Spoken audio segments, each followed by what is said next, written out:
A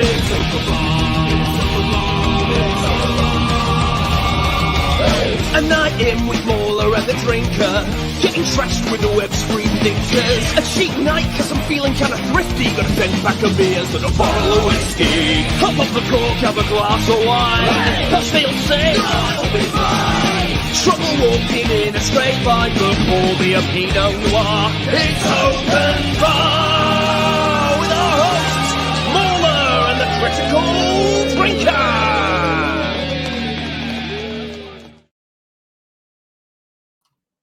Well, hello there, everyone. Welcome. Hello. Welcome to another open bar. Halloween bar, technically. Yeah, woo. Yeah, you may think that we're slightly late tonight. It's been a bit of confusion over the start time because daylight savings time started here in the UK, and it's like a week or two ahead of America. So we're all a bit out of sync. There's 2 times that happens every year. It's so fucking annoying because all the people I work with are all different parts of the world. So they're just like, huh, what's happening? It's hard enough, to work out all the different time zones. And, you know, I hate daylight savings time anyway because then it gets dark at like 4 p.m. here, which sucks. And yes, it's like, great. I agree. Shut up. But it's like, if you're going to do it, at least I'll do it at the same time, damn it. Exactly. Don't have this kind of confusion. Even though the sun doesn't behave the same across the world, we don't care. Well, there's only the correct British way of doing the time. Exactly. We should just be the universal time, and it should all be aligned to us naturally because we invented time. Okay, pretty sure. Yeah, John Time was he was British, right? You're welcome, world. Yeah. Speaking of inventions and stuff, you want to hear some stuff that got invented in this case, 1962. I most certainly do. All right then. Well. Big invention of that year was the first ever compact cassette tapes for listening to music and such. They were created in 1962, which is neato. Yeah. Also, the first ever industrial robots for assembling stuff in factories, which kind of impressive, actually, like that long ago. We're talking more than 60 years ago they've had robots. And now they're poised to take over the world. Well, good. Great. Technically, I suppose the Beatles were also invented in 1962. Since I know those guys. Yeah, I don't know if they would ever amount to anything. But "Love Me Do" that was their first hit single, released in 1962, and it was apparently fairly successful. You know, I think it was just a one-hit wonder for them, but good on them for trying. You know, give it a shot. We also had the first ever American to orbit the Earth, John Glenn, which he completed his mission aboard the Friendship 7 spacecraft. So, woo, America! Good job. Good job, John. Nice one. Yeah. The space race proving that it's not how you start, it's how you finish. Kind of like how I tell Tatiana all the time. Not so good stuff. The Cuban Missile Crisis. The world came the closest that it's ever come to nuclear war. When a U-2 spy plane overflying the island of Cuba discovered Soviet missile silos there, which triggered a bit of a conflab and a bit of panic for everyone. Yeah. I suppose you could see it as good news in that we didn't annihilate ourselves in nuclear holocaust. So that was nice. We're still here, everyone. We're still here, yeah. Although according to the House of Dynamite, we could just blow up at any second. I don't know if you saw that movie, but there's no point after what you said. Yeah, it sucked. Just watch the first 30 minutes. You've got the whole movie. It's perfect. Oh, sweet. Okay. It's one of them short ones. Yeah, I did like this as well in the world of movies. Filming for Sergei Bondarchuk's War and Peace, one of his magnum opuses, I guess, began in September of that year, and it continued for another 5 years. So that movie had 5 years of principal photography. I mean, that's impressive. You know, I thought Apocalypse Now went in for a long time, but yeah, it's got nothing on that. Not as impressive as Boyhood. That was 12 years in the making, right? Yes. Well, that was to account for aging, wasn't it? It was indeed. Yeah. Everyone loved that movie. That's a gamble, because people could die or whatever, or just decide they don't want to do it anymore. Gamble, because you better fucking have an interesting film. Otherwise people will be like, what the fuck was the point? Yeah. I also saw the release of Dr. No, the first ever James Bond movie. And it actually would become the second longest running franchise of all time, second only to Godzilla, which is pretty neat. Yeah. And it basically died with No Time to Die, ironically. With how bad, respect to remakes or staying faithful is, Amazon, if they remade that, it would just be Dr. Yes. and we'd be like, for fuck's sake, you got it wrong again. Yeah, Amazon. In terms of big successful movies of that year, though, the biggest of 1962 was The Longest Day. So about the D-Day landings. And damn, man, that movie. Talk about all-star cast. Let me see if I can bring it up, actually, because it has got everyone who was acting at the time was in that feckin' movie. You had John Wayne, Henry Fonda, Robert Mitchum, Richard Todd, Sean Connery, Richard Burton, George Segal, Robert Wagner, Kenneth Moore. Jesus. That's it. Could get more There's than that. more. Yeah, I mean, it just goes on and on. The cast was insane. But yeah, damn good movie. If anyone's not seen Longest Day, I would definitely recommend it. Also, yeah, the big winner in terms of the Oscars and stuff, and really second biggest movie of the year for box office was Lawrence of Arabia. The epic of all epics, 222 minutes, so almost 4 hours long.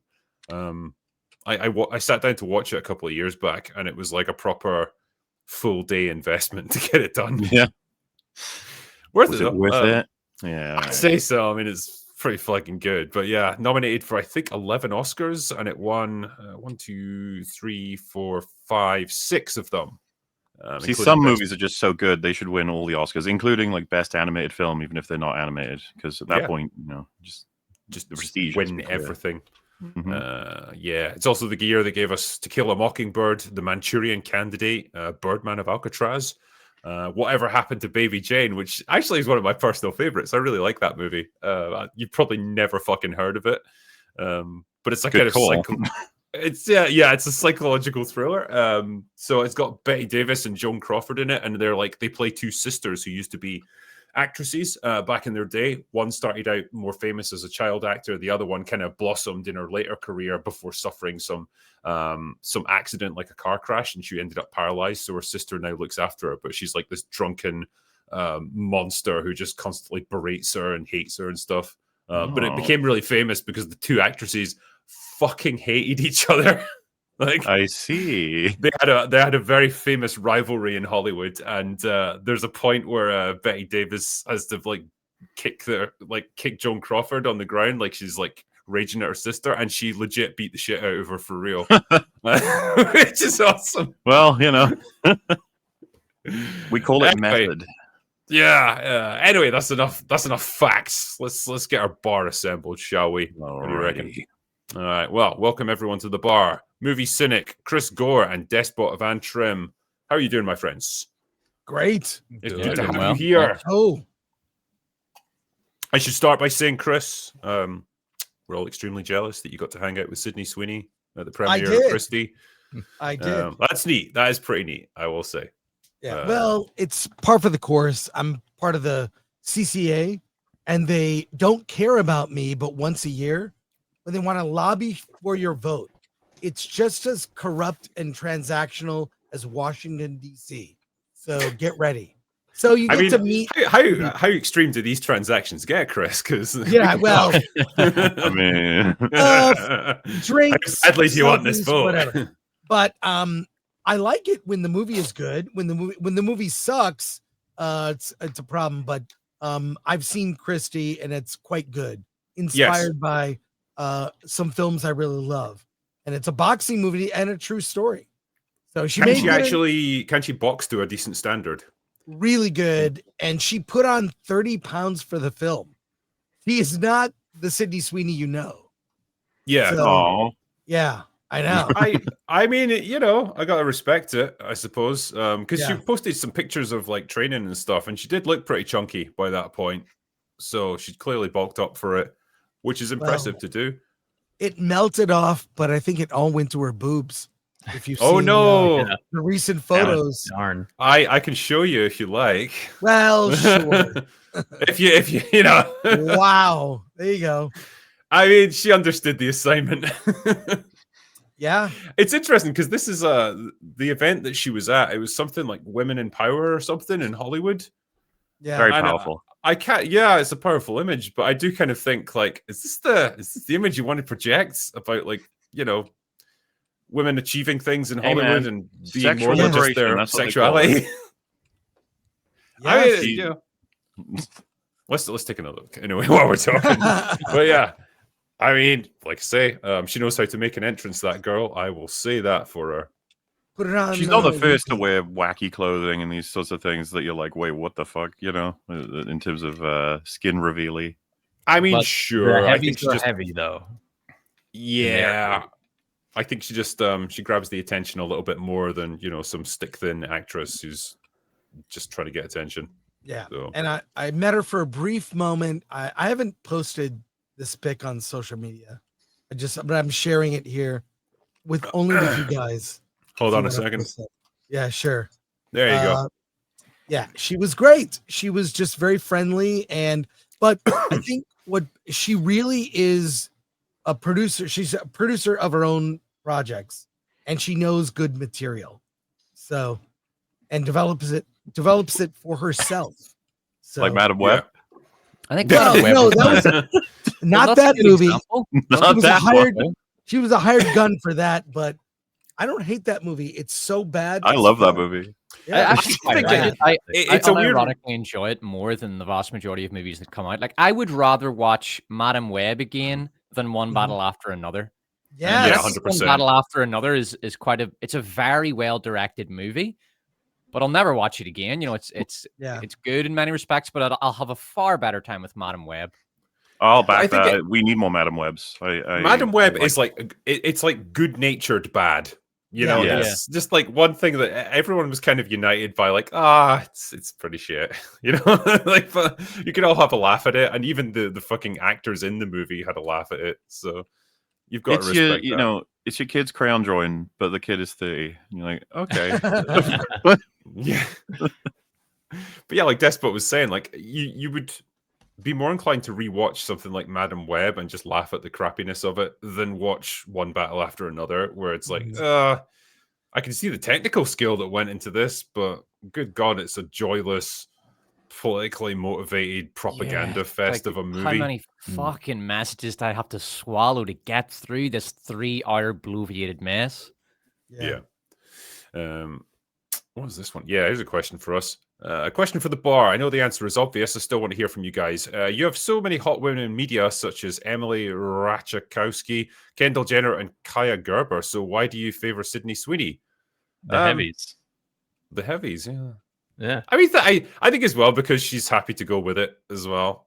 Right. I don't know. There's a kind of playfulness to her. Like, she seems like she's kind of just happy doing what she's doing. Whereas a lot of these others are just like, it seems like transactional or something with them. Like they probably want to be looked at, but they also hate you for it. Whereas, well, I think she likes her fans. She is grateful. She is, I think she's never said that I've ever seen anything hateful about the fans. She doesn't get political. She really is a model for how to behave in that way. So someone mentioned here about the lineup of movies. Strong work on the 62 lineup, also released that year. King Kong versus Godzilla, the Japanese version, the original monster crossover. Cheers. Yeah, and so beginneth the reign of Godzilla movies. It was never quite fair, though. It makes sense in concept, but the size difference, man, Yeah. Poor Kong, he's trying. He is trying. He's punching. Madam Web was funny, but it's no Mr. Sharp. I mean, true, yeah. Of course. And I like this one as well. Hoy to the bar, small YouTuber here. You've all taught me different facets of YouTube. Cheers to Cynic for preaching about having great audio. It's key. It is key. Yeah. I mean, if all you are is a voice in people's ear and that voice does not come through very well. Well, I apologize to whoever watched my Shelby Oaks review because that video had terrible audio, so I didn't follow my own advice. Oh, no. You've betrayed yourself. I did. Ought we to talk about Shelby Oaks? Should we? I mean, I've got questions. Okay. Perhaps we could do this in the format of Mahler asking us questions about the movie. Okay. I don't know. Well, I mean, when we start, are we doing spoilers or? Does anyone care? Yeah, is there anything to really spoil? Yeah, I think it's okay to spoil it, I think. Okay. Were any of you scared, startled, or a little bit tense at any point? A couple jump scares, but that's Agreed. it. Yes, there were a couple jump scares. Yeah. There was one scene that I harped on in my review of it had reasonable tension, and it seems like that's where the entire budget went. And I was questioning if Mike Flanagan actually directed that scene, because the movie's like bipolar. You don't really like that scene is so different from the rest of the film, and it really stands out because I believe the movie's bookended by just a horrible beginning and a horrible end. Yeah. I was talking with Cynic about this before we went live, right? If I had to describe this movie, it's like someone said to Chris Stuckman, so what kind of horror movie do you want to make, Chris?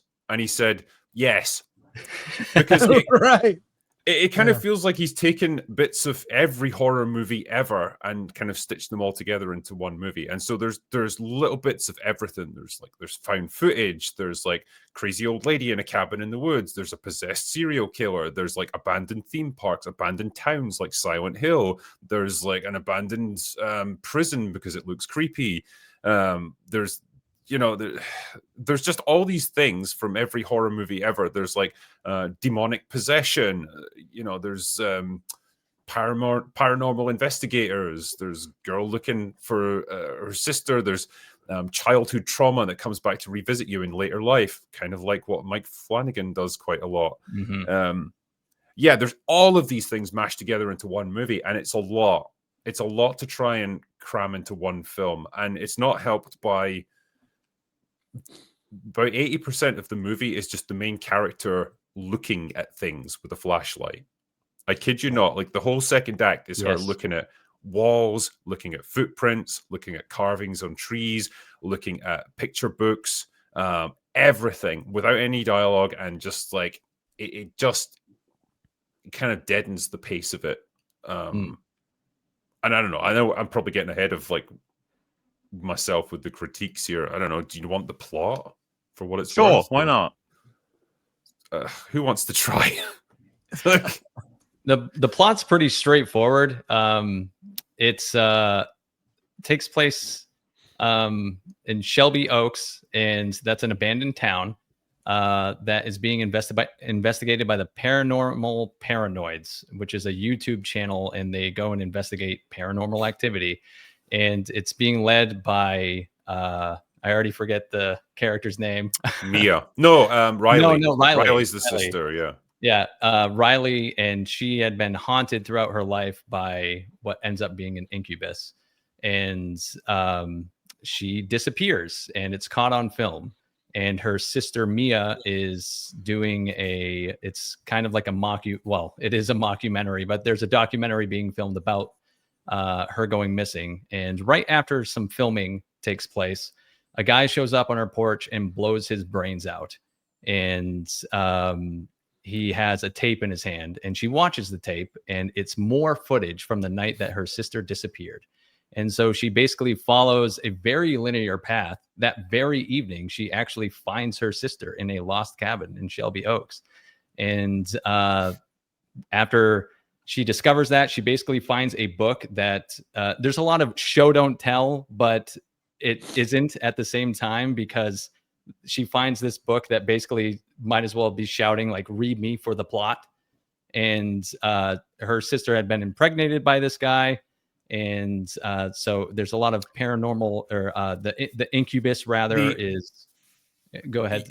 Yeah. Her sister had been abducted by like a cult or something, a cult composed of like two people, and kept with them, and then forcibly impregnated by like the son of the crazy old lady who lives in a cabin in Shelby Oaks, and like somehow the police never found it somehow. I don't understand, but like, so she was impregnated. She seemed to have only gotten pregnant like very recently, because she's been missing for like 12 years, I think. But she's just given birth to like a baby that's only like a couple of months old, from what I can tell. And then that's when her sister finds her. But she's gone crazy, and she realizes the baby is like a demon spawn or something. It's a bit like what they were trying to do in like the first Silent Hill game, where like Alyssa is going to be like a vessel for a fucking demon that this cult's been worshipping, and so they have to bring it forth into the world in a human host. that kind of thing. And then how it just gets God, the resolution. The resolution's amazing. She rescues her sister, right? The crazy lady cult leader just kills herself, pretty much. Mia does fuck all. She just like lies on the floor and watches it happen. Then they get rescued. She takes her sister home with the baby. Then her sister goes nuts because she knows the baby has to die, basically, to prevent this demonic entity from coming into the world. So she tries to kill it with a pillow. Mia tackles her and fucking missile kicks her out through a window. Out the window. I don't know what happens. Like, they're having like a bit of a tussle, and she just flies through this window like she got hit by an air ram or something. And then a bunch of demon dogs eat her. I've heard, so it's funny. I've heard this from several different reviews. Apparently, it's funny.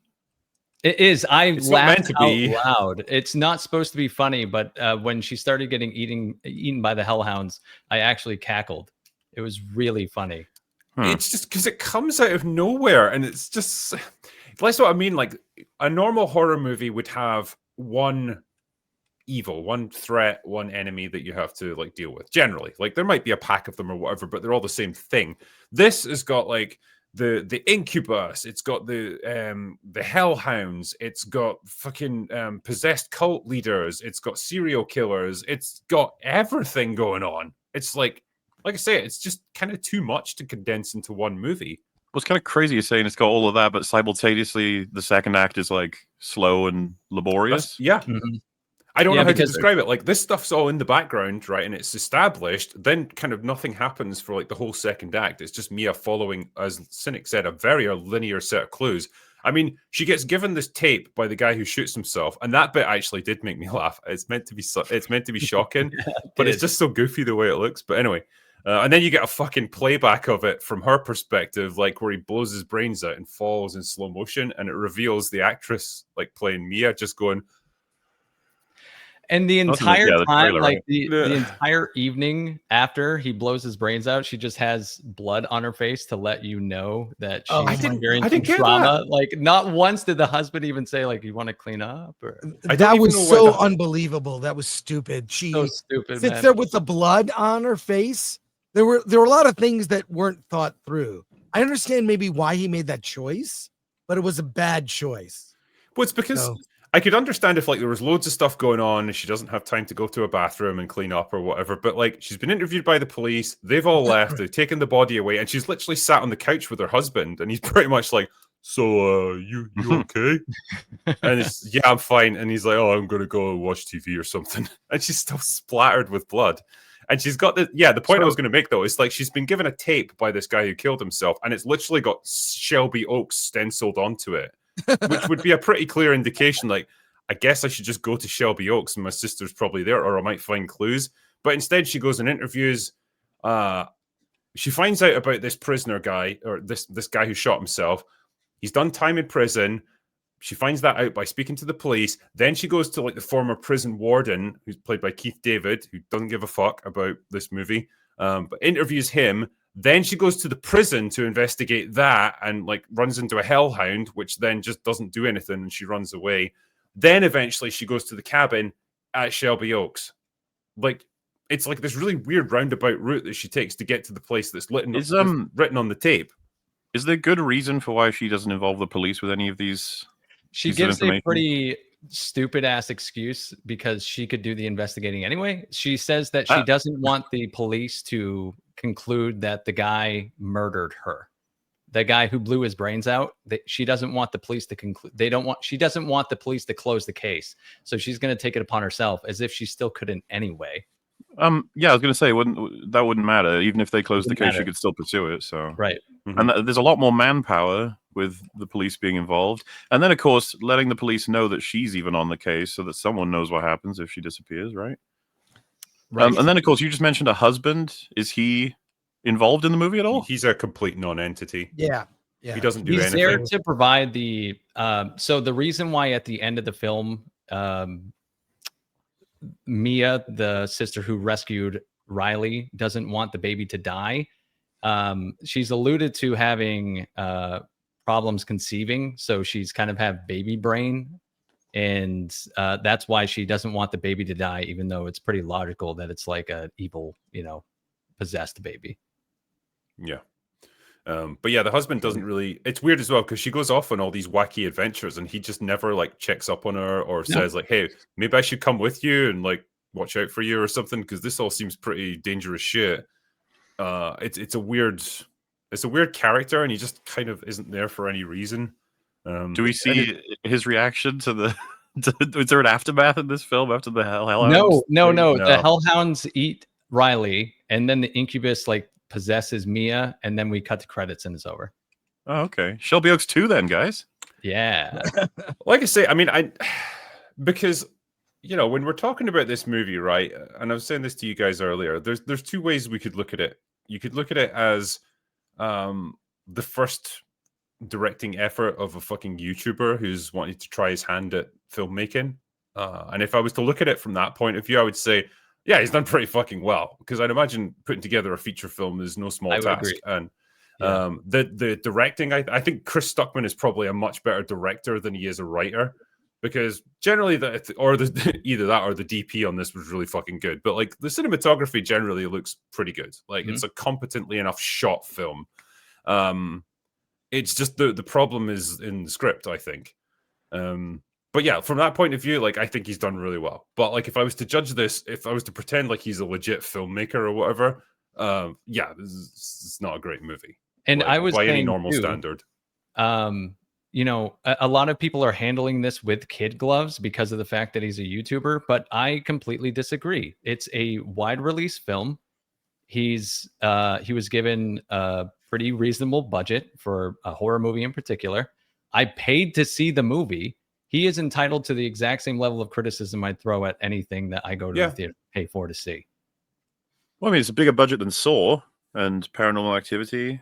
In their films that I think they can fight against the greats, right? They can be put in the same sort of category. You almost think I get what you're saying, because it's like, should Shelby Oaks not be considered the same way? I'm sure Chris would want it to be considered the same way as any given horror film, especially with Neon backing it and Mike Flanagan producing it. I would have thought. Well, yeah, I mean, I've made films and I've had my films shit on. So, I did this comedy, a spoof comedy years ago. I co-wrote and produced, called my big fat independent movie. And it got mixed reviews, which I thought were fair. I think, I give myself a C. I say that's a fair and it's fine. But I think people were overly harsh over professional jealousy. But I mean, the movie's competent. I've seen worse films made by studios. Okay. So I agree. The weakness is the writing and the choices like logic, like going to that abandoned prison alone at night. Couldn't you go during the day? Then having an unreliable flashlight, just stupid. I mean, that is sort of a, horror film trope, characters making really bad decisions, but it wasn't, look, is this film great? Fuck no.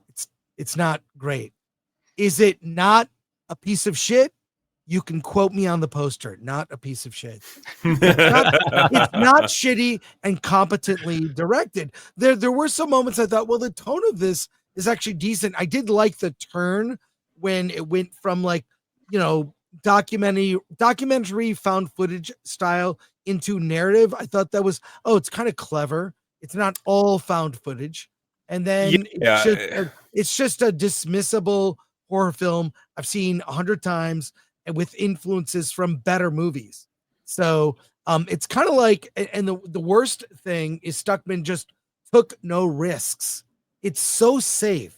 It's a very safe, like, I like this, I like this, I like that. And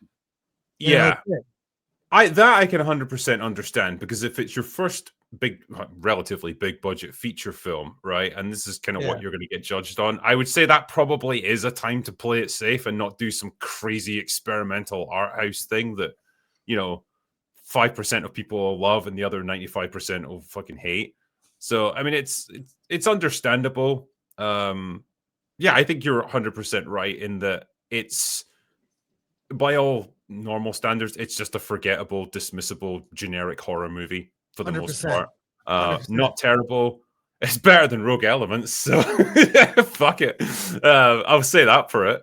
But you know, it's a good start for him, I think. I don't think it's not a disaster for him. I think he'll probably make money out of it as well. I think it already broke even. I could be wrong, but the box office, it was doing okay considering its budget. Yeah. So better than recent Marvel movies. You know, look, I think based on watching it, he would be a very competent TV director. TV, you do what the producers say, you make your days, get your shots done, and you move quick and fast. He could direct TV, but there is no, and I say this because I've watched his reviews, any personality to this movie. Like 0% personality. It's like getting a tattoo that is a tattoo of the word tattoo. That's how generic it is. You know what I'm saying? Yeah. We talked about it backstage. We haven't here yet. And the fact is too, the acting isn't very good. And I think that threw a lot of people off, at least in my theater. There were only like 4 or 5 other people in my theater, but 2 of them got up and walked out.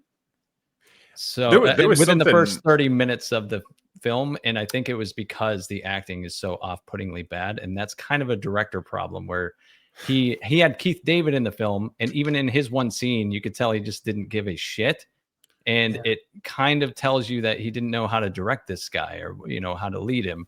And the acting did improve for the same actress during the scene where it seemed like they had more time and more budget. So I will certainly give it that too, that cabin scene. I think with that main actress, because she does have to carry about 90% of this movie. She does. When it's a low budget thing like this, I've never fucking heard of her. She's probably just like a day player or whatever. I think she does okay in this. Like, she can emote to a degree. Like, I think, like you say, there's times when she's definitely stronger than others, and it might be that, by that point she's settled into the role a bit more, or as you might have suggested, like maybe Flanagan was directing her a little bit and he stepped in to help out. Not sure. But she's not terrible. But yeah, Keith David, he was a bit of a wasted talent in this. I honestly got the impression that he just showed up for the day. It's like, right, I'll film this one scene, get my paycheck, and off I go. And I don't think he was probably given the script until about 5 minutes before they rolled. Maybe did it as a favor or something. It could be. It could be. I mean, Keith David's a great actor, and he's always entertaining to see on screen. Yeah. But it's like he was probably just told, deliver these lines with some gravitas and just do your standard Keith David thing. That's what he did. But yeah, like I guess I struggle to imagine Chris Stuckman directing actors. I think that's the only thing, because like, you deal with actors, like they want to know a lot about like the psychology of their characters. They always have questions, and like you really have to have the understanding of human behavior and personality and stuff down. And he doesn't really have one, and so I don't really know how he relates to people like that. But I would be curious to see how he works, considering everything we've learned from his videos. He just seems so passionless, and I don't mean that incredibly insulting, even though it sounds that way. He just seems that way. It's And as people have said, he seemed more passionate if you rewind even 5 years plus. Yeah. Maybe he was saving all his passion for this movie. Like maybe it's all on set. Fountain of emotion on set. I don't know. Do you think he has a tattoo that says the word tattoo on him? No, I think he has a tattoo that has the word filmmaker on it. Yes. Yes. That's exactly right. He does have a bunch of tattoos, doesn't he? Or a film. I'm sure, because he wears, I don't know, I've seen him in a t-shirt or something. He does have a bunch of tattoos up and down his arms. Yeah. It's like video game stuff, I think. It's so out of place on a guy who's so fucking square like him. Like, I don't know. I don't know. It's like your geography teacher from high school, like with a bunch of like sleeve tattoos or something, or down their neck or some shit. I do think it's really cool that he's a YouTuber and he went out of his way and he put himself out there. Like, that is, it's commendable. I just don't think he made a very good movie. From a critic standpoint, I paid to see the movie. It's just not a very good film. I think it'll make enough money that he's probably considered like a viable prospect for other production houses to invest in. I don't think he's going to have like some glittering career in Hollywood. Certainly not as a screenwriter, but as a director, you know, he could be a sort of mid-level guy. I think probably TV would be his hired wheelhouse. gun, right? That could be the fate of Stuckman. I think so. And maybe that's what he wants. Like maybe he's just to be involved in filmmaking is enough for him. But it's a hell of a lot more than most, you know, film critics / wannabe filmmakers will ever achieve. So you got to respect that at least. You know, he's turned it into something viable. Yeah. So that's pretty neat. There was something weird about my local cinema. And I don't know if it's like an Odeon thing here in the UK, but like I went to book a ticket through the app, and it honestly said like, oh, there's 3 showings a day in my local cinema, and they were about a third of the seats were sold out in each of those showings, like randomly distributed and stuff. And I thought, wow, this is doing okay actually. Like a third of the seats in each showing, pretty successful. And then when I actually showed up today to watch it, it was like 4 p.m. There was 3 other people in my screen. Where the fuck did all the other people go?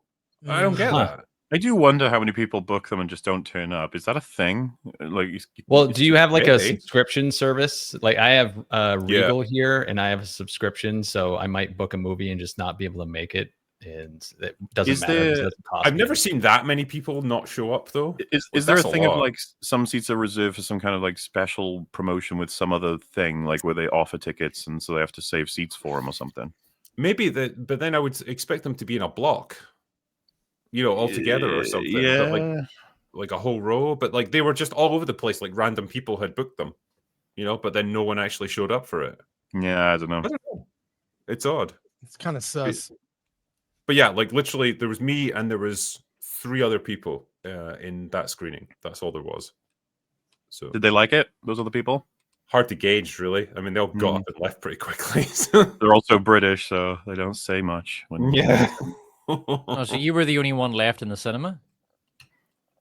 Was that? You were the only one left in the cinema after they left? I mean, I didn't sit really for the credits or anything. I was happy to leave immediately. Oh, right. I thought you meant when you said they got up and left quickly. I thought you meant they walked out. No, we all got up and left quickly. I was happy to get the fuck out of there as quickly as possible. But like you're saying, they didn't sit there to absorb what they just felt. They were like, "All right, let's go home." I didn't get that impression. No.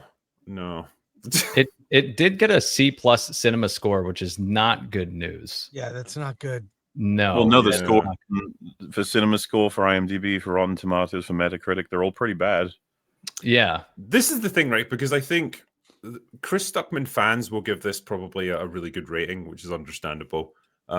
Normal, like general audiences who've no idea who he is and just want to go and see a horror movie in October aren't going to have that. And they're probably, they're perhaps going to give you a more accurate reading. I'd say horror standards are not so high that, you know, like, I think the worst thing you're going to have is a horror film is going to be boring. So you got to, like, even if it's an incoherent plot and characters aren't particularly well fleshed out, if you've got your semi-regular scares and tension, you probably get away with it with the average audience member. I think if you had more gore in it, maybe that might have made it more fun. Like, there's one bit where a guy's fucking face gets ripped off on camera. Which is kind of neat, but it's very quick. Like, it's found footage, and so you just see it briefly. But it's like, oh, that's cool. Maybe give us more of that. That'd be good. Just liven things up a little bit, you know? What's the age rating on this, then?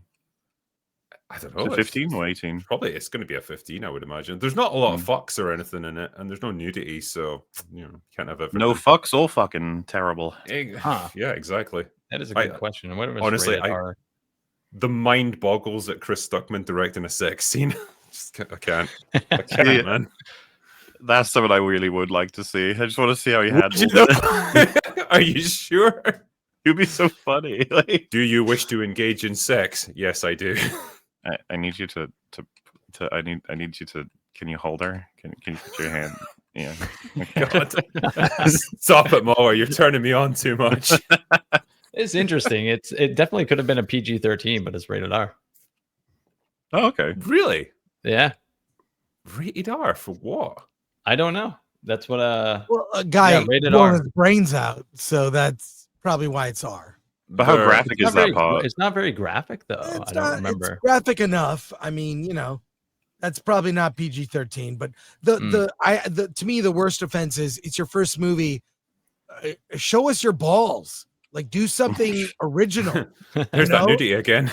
Yeah, but I mean, I don't know about that. I've seen a lot of first directors like horror films, like low budget, like really low budget, like Trauma style, like nothing. And they stood out because of the choices they made. They weren't just generic or, they took risks. Like you mentioned Paranormal Activity. That was a real risky thing. It's a very original way to tell a story. And other horror films, I think about Blair Witch Project, among others, where they were first-time films like Basket Case, Frank Henenlotter, or others like that I've seen that like are amazing. So yeah, like I can't ever imagine him doing a first-timer sort of horror movie like Blair Witch or Paranormal Activity, like something that redefines the genre. Whatever, Right. it's just I don't think it's going to be his thing. Well, so it's as I've generic as his reviews. Sorry, Mullen. No, it's okay. I heard from, and it's this comes from one of his friends, close friend that he grew up with. I watched his review of the film, something Flickinger, John Flickinger, I think, and he says that this is a film he's been like tooling away with writing for more than a decade. Holy, really? Yeah, like not nonstop, but coming in, coming out. He said he would just sometimes when they have stayed over each other's houses, he'd find he was awake in the middle of the night, writing on his laptop, adding to the script, and I was just like. Honestly, with how you guys describe it, it's just like 10 years in the making. Really? It surprises me to hear that. Wow. That honestly, that doesn't surprise me because this, I think, is what you get when you have a fragmented script that you've worked on piecemeal over years. Yeah, I you find get bits that and pieces of everything added in. if you want to get to the real depths of quality and the depths of your own conscious and subconscious when you're writing or when you're creating, you need long periods of intense activity to get into that flow state, and then you've got to stick with that. So you need to sit for very long periods of time to do that. If you're just sort of tinkering away at something, you're never getting beyond the surface. David Lynch talked about this constantly when he was talking about movie making. He said if you really want to get to the deep depths of creativity, it requires immense concentration and very long creative sessions. Like he would complain that he couldn't use like filming studios and filming green rooms and things like that.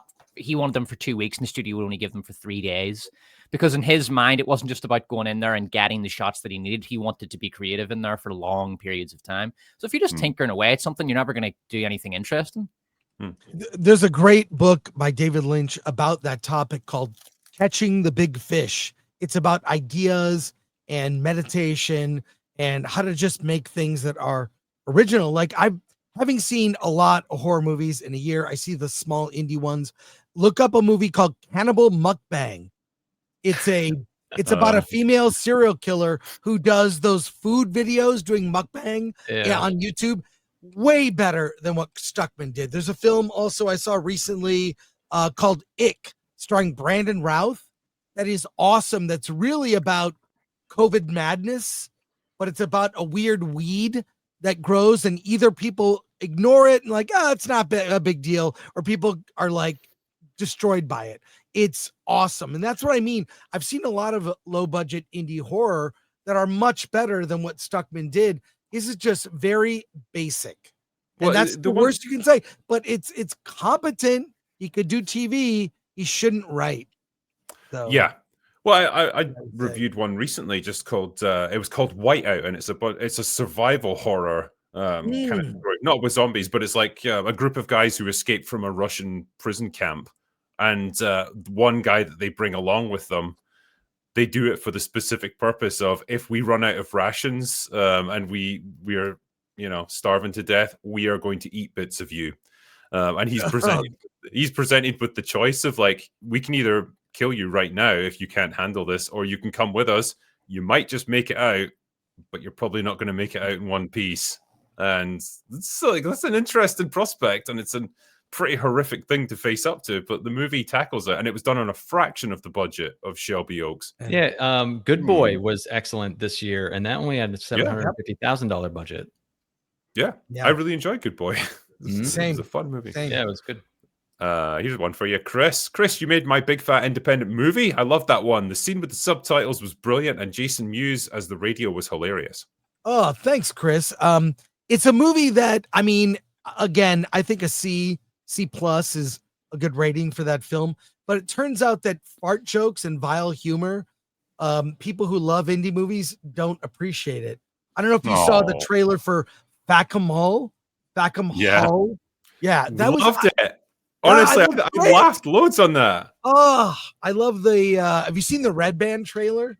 No, even better. So, yeah, we're re-releasing my big fat in Blu-ray next year. So it's coming. Our comedies coming back. I think so. I think so. We had the Naked Gun. That was pretty fucking funny, and like, yeah, fuck 'em I don't all. know. We need more than two.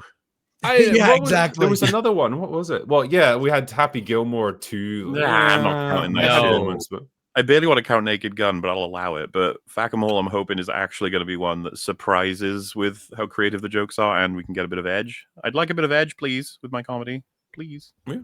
I would do more. I would have more Hot Shot style comedies, like that sort of goofy, slapsticky. I want style. it all, Drinker, everything. I want all the comedy. It's fucking insane that you could like laugh out loud once, and someone's like, "That was a pretty solid comedy." It's like, I want that every scene, more than once. Yeah. This one was for £100 actually. Thank you very much, sir. Reclamonic Comics says, "Hail Drinker and Bar, congrats on the Saints and Sinners comic. My name's Mason and I recently started a comic book company. We're releasing our first series in December called Chasing the Meteor, about 14 superheroes fighting off the forces of evil. We'd love a shout out." Well, consider yourself shouted out, sir. Congratulations on starting your own comic company. I hope it's successful. Good on you. Awesome. Let me just see here. Sorry, I'm just trying and keep up with the super chats a little bit here because there's a bunch of them. Yeah. Sorry, 1 second. Well, in closing, I guess, on Stuck with film, it seems like the vibe is excellent that he's out there and he's doing it, chasing that dream. Unfortunately, it wasn't a bit stronger considering all of the variables. You'd have thought maybe we could have a concoction that would have led to something a bit more. I'm going to check it out at some point. I will say you guys haven't sold me on it, but I don't think that was what you were going for. That was not. No, I mean, it's better than I feared, but not as good as I'd hoped. That's the most I can say for it. But anyway, yeah, there was one here for greetings all. Frankenstein, like Macbeth, being well-told tales, stand the test of time. Is there anything this century that can hold up to these? Is he talking about literature? I mean, probably, yeah, because like it would be tempted to say Lord of the Rings, like the movie adaptations, but then obviously they're adapting the books. So yeah, I don't know if we're getting stuff like that anymore. It does lead into something I was going to talk about though, which is Frankenstein. Yeah, we seem to be going through a bit of a phase of like horror remakes of classic stories, but done really well. Like we obviously had Nosferatu at the start of the year, and we've now had Guillermo del Toro's Frankenstein, and that turned out to be a pretty damn good movie. I was very pleased with it. I thought it was pretty faithful to the original story. All of the like performances, the design of it, the production, all looked pretty good. I was very happy with it. I don't know how you guys felt. Yeah, I liked it. I thought it was really neat. The production design was... Go ahead, Muller. No, you go ahead. Well, the production design was beautiful. It makes me want to be a rich 19th century sort of Victorian gentleman. Yeah. Animating corpses and such. Yeah, it's that he really went all in on that. That's something that he got really right. So it comes off it's not something that is spoken out loud, but it comes off just how deranged Frankenstein is, in that he can be covered in blood and he can be around these rotting corpses, and it doesn't bother him. It really comes through that this is a mentally deranged man in this movie, and that's something that gets missed a lot in Frankenstein adaptations. They focus too much on the monster. They want to rush to that, and they don't really get into the mind of Frankenstein enough. But this movie really goes for that and does a great job with it. I think so, and like, it very much does a great job portraying him as that flawed man. You know that he's really lacking in the compassion and empathy that the creature needs in order to develop. You know, because when it's first created, he's frustrated by its lack of intellectual capability. It's not learning to talk. It's very uncoordinated, and his solution is just to yell at it and lose his temper, and that's what starts to make it more unpredictable, and that's why he ends up trying to pull the plug on the whole thing. I feel gave us a lot for why he is that way. It's the way he was raised somewhat by his own father. Yes, that too. He treated the father-son relationship that he had with the monster is really similar to how his father treated him.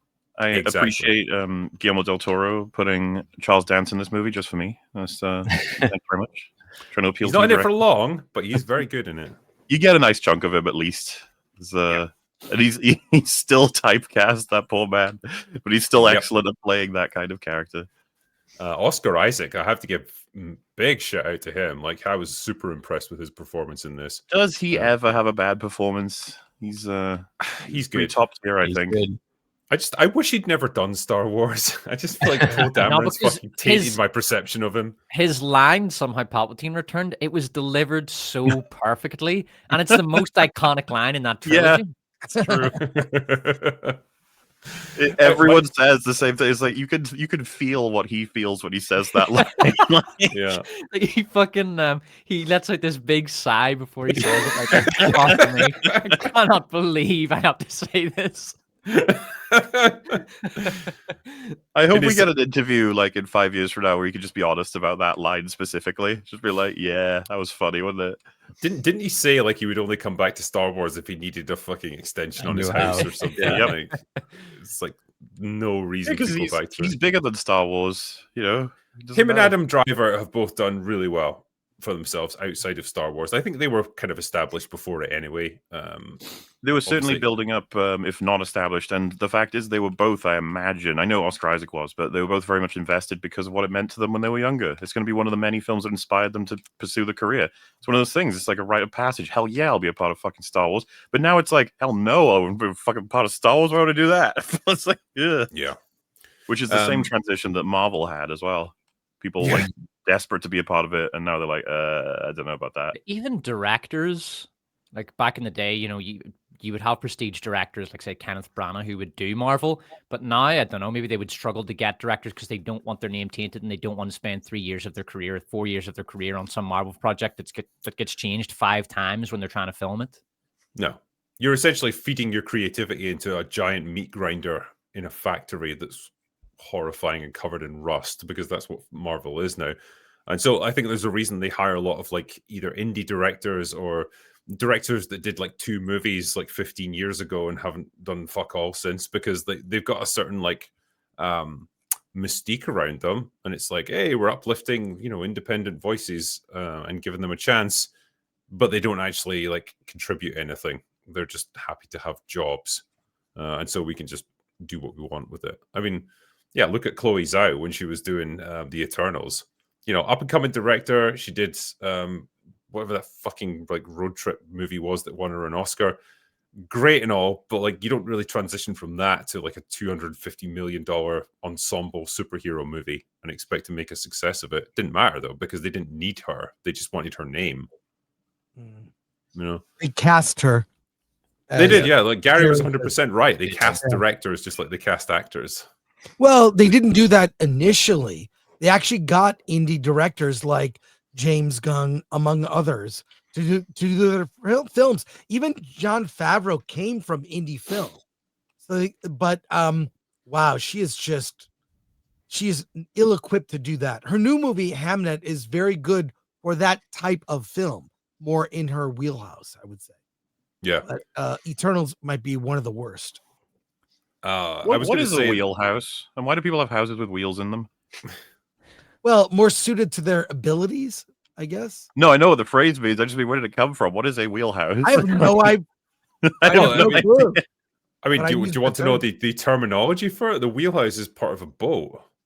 Like, yeah, I've never heard of a boat wheelhouse. So sorry. Yeah, it's the bridge. It's like it's the bit where the captain goes. and it's a Orwell? small area. That's where... called a wheelhouse? I didn't know that.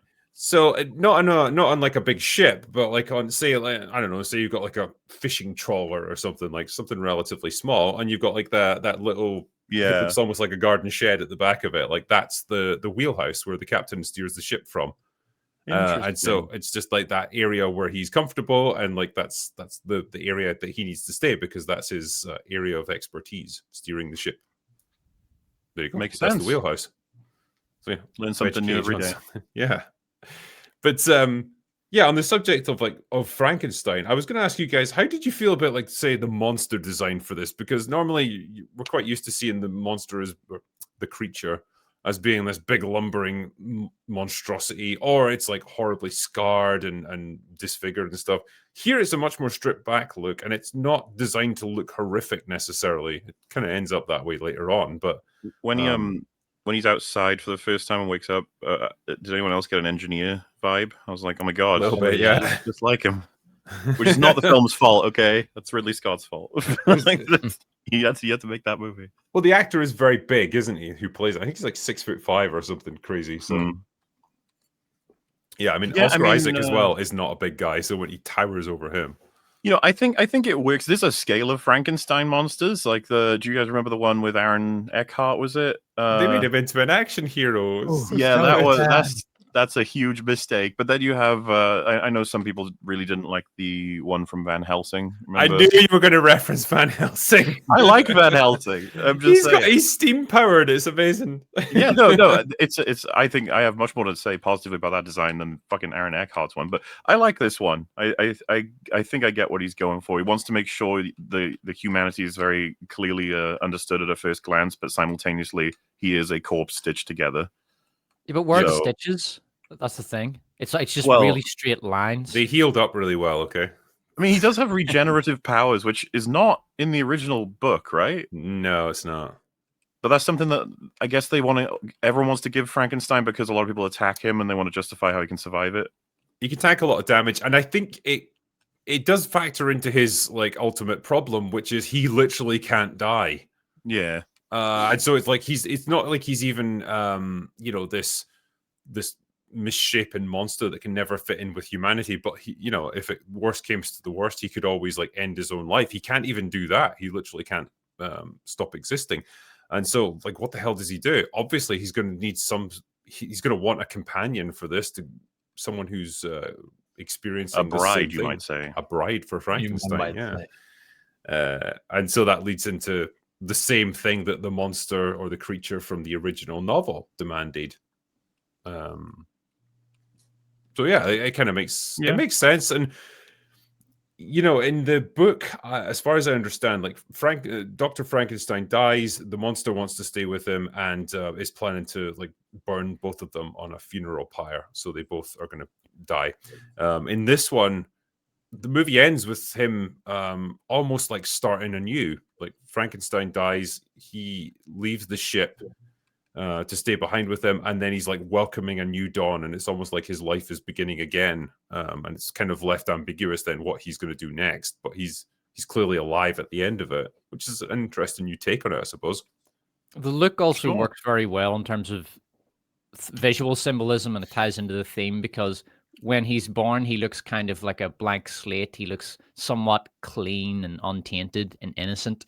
And then you compare that with the later, much more monstrous version of him, and I think the idea that Guillermo del Toro is getting at is that he isn't born a monster; he's made into a monster by the sort of evils of the world and the evils of Dr. Frankenstein, and the patriarchy. And I'm joking. No, I joke. I mean, because that's a nice, refreshing change with this movie. It's not really about that, which was there's nice. none of the message and the. I knew first. Do you know what I thought this in the cinema? I thought if this was a Disney movie, Elizabeth would be a girl boss, 100%.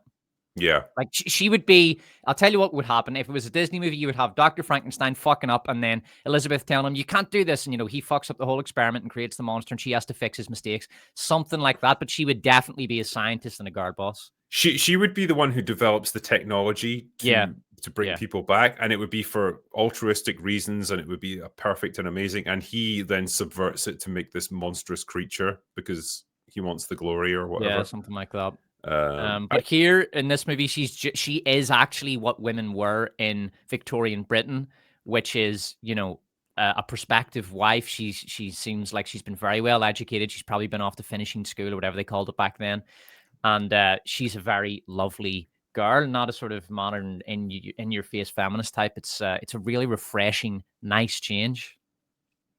Yep. I didn't see it, but I have a question. Is it diverse? No, it is not diverse. No. Okay, actually, This is going to shock you, but mid 19th century England was not a super diverse place. Funnily not enough. according to a lot of TV that I see recently. Yeah, I was also getting that. Like, you watch a BBC production, and at least every third person is an ethnic minority of some sort, usually black, because the British establishment is sort of fetishizes blacks for whatever reason. Especially the BBC. But no, it just looks like what you imagine Victorian Britain looked like. Yeah. Good to know. Yeah. And the production design really is beautiful. I was actually wondering how much of this is green screen, because obviously a lot of it is green screen, and I'm not one of those guys who says, you know, fuck CGI. Good CGI is art, just like anything else. And the CGI in this is really good, and a lot of it is the backgrounds, and it is Victorian London, but it's even the interiors, because I was thinking how much of the interiors is real, how much of it is green screen, but it all looks fantastic. I mean, Del Toro doesn't have a great history with CGI and stuff. Like, I don't think he's a huge fan of it, and so he's switching over to hated AI now. Like the tire, yeah. You know, the tire obviously has to be CGI'd in. I mean, stuff like that is necessary. You know, the massive interiors, like well, those the big walls, libraries, right? and those big Victorian rooms. There's no way they could have built that. That would have been way too expensive. Yeah, this definitely uses. He's not against CGI, but he's also very in favor of practical, and not just practical. Yeah, but he's obviously using a blend of the two. I'm just wondering which. Yeah. I'd like to see a making of, because I really am curious to see. I was so impressed by the production design. I'm curious to see what was real and which was CGI. Well, it's you get a bit of a surprise, like, set of joys from watching his films, because you just like that creature that he shows to the you know, that big, it's like show off like the nature of the reanimating the technology he's using. Like I was like, man, that looks fucking great. Like, it looks so gross, and it's just like, yeah, this is fun. Did you guys ever watch Mimic, like one of his earlier movies from like back in the late 90s? Oh yeah, I forgot about that movie. Mimic I quite liked, actually. It's like the giant mutated cockroaches that are like living down in the subways in New York. Yeah, I quite enjoyed that one. But again, that was like, I remember just having this really like grungy, dirty, like industrial aesthetic, and for the most part, I think it was all practical, apart from like the scenes where they you know, fly right at you or whatever. Like, and that's obviously like you couldn't do anything about that. But yeah, no, I like his style as a director, well, as a filmmaker. Somewhat protected, because once he's gone, he's one of those ones where it's like, once he's gone, there's no replacement, like David Lynch. You know, it's a shame. You want to keep him going, keep him making stuff. Yeah, especially because they're mainstream friendly, right? Like, they can get studio money. Yeah, that style of director is a bit of a double-edged sword. Even Lynch was, to an extent. Like, sometimes he would go too far, and you would end up with something that was super abstract and just kind of dull. Yeah. But with Guillermo del Toro, fuck me, I've trouble pronouncing his name. It's quite a tough name to say for an Anglo like us. So, like, he also did The Shape of Water, you know, Grinding Nemo, which I think did that win Oscar for Best Picture? I can't remember. It did. And that's a really gross movie. Like, she does fuck the fish in it, like the fish man.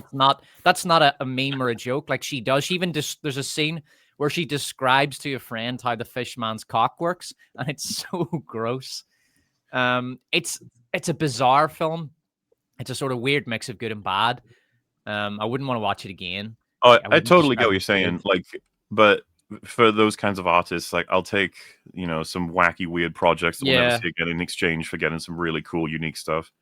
Yeah, I know what you mean. And I think you have to have that. Like, you know, any artist, doesn't matter who they are, how good they are, they're always going to produce work that's not great or is a sort of stepping stone to something better. And yeah, Guillermo del Toro is one of those artists who, it's a bit hit and miss, but when he does hit, he really hits. I got a lot of flack from people because, like, in my review of this movie, I talked about Hellboy 2 not being that great. I really enjoyed the first Hellboy, and I thought the Golden Army was like, this is a bit of a weak sequel. And people were fucking hating on me, like, oh man, that movie was fire. How can you criticize that? Oh, okay, Drinker. When was the last time you watched Hellboy 2? It's been a while. It's been a while. when it came out. I mean, look, if compared to modern movies, it's probably going to be fucking poetry in motion, but... Because I'm with you. I remember it being noticeably worse than Hellboy 1, but I still remember liking it quite a bit. I mean, Ron Perlman's Hellboy is still like super likable and all that. Yeah. So it was definitely that. It's just like the balance of enemies and antagonists, and you know, I think even some of the main characters were departed this time around. It's just, yeah, it just wasn't quite as fun. Didn't like it as much. But yeah, overall, Frankenstein, I can give it a hearty recommends. I think it's coming out on Netflix in like a few days anyway. Like, it's not long. Yeah, which I saw some people were like, what the fuck, Netflix? You're going to hamper its like box office potential and its reach. But at the same time, it's like, well, but I mean, if Netflix paid to have it made, then I guess it's, you know, they should be allowed to release it on the platform. Like, you know. Yeah, they are giving it a theatrical release so that it's eligible for awards. So they recognize that it probably, I mean, it's definitely going to win some awards. It deserves to win some, so they recognize that, and that's a good thing at least. Yeah, no, I think that was purely, it did get a limited theatrical release, so you know, good on them. I hope it does scoop up a few awards, if nothing else, then for production design or something like that. Best makeup, something like that. I could see the guy who played the creature getting some at least nominations, for some big awards, because he was he was very good. He went for it. Yeah, he really went for it with this one. It was good to see. Just a couple of super chats as we're going here. Escaped the prison colony says, happy Halloween after an Australian night shift. Drinker, have a scotch on me. Well, if you insist, sir. For everyone else, watch Wolf Creek with John Jarrett from an Australian horror thriller movie. The sequels aren't too bad either. Everyone else on the panel. Nice. Yeah, I've seen Wolf Creek, actually. I did enjoy it. Yeah, serial killer out in the Australian outback, lures people in. It comes across as just this, like, you know, Crocodile Dundee type character. You know, he lives out in the, you know, out in the sticks somewhere, happy to help people that are like passing through or whatever, and then he just lures them in, drugs them, murders them. As you do.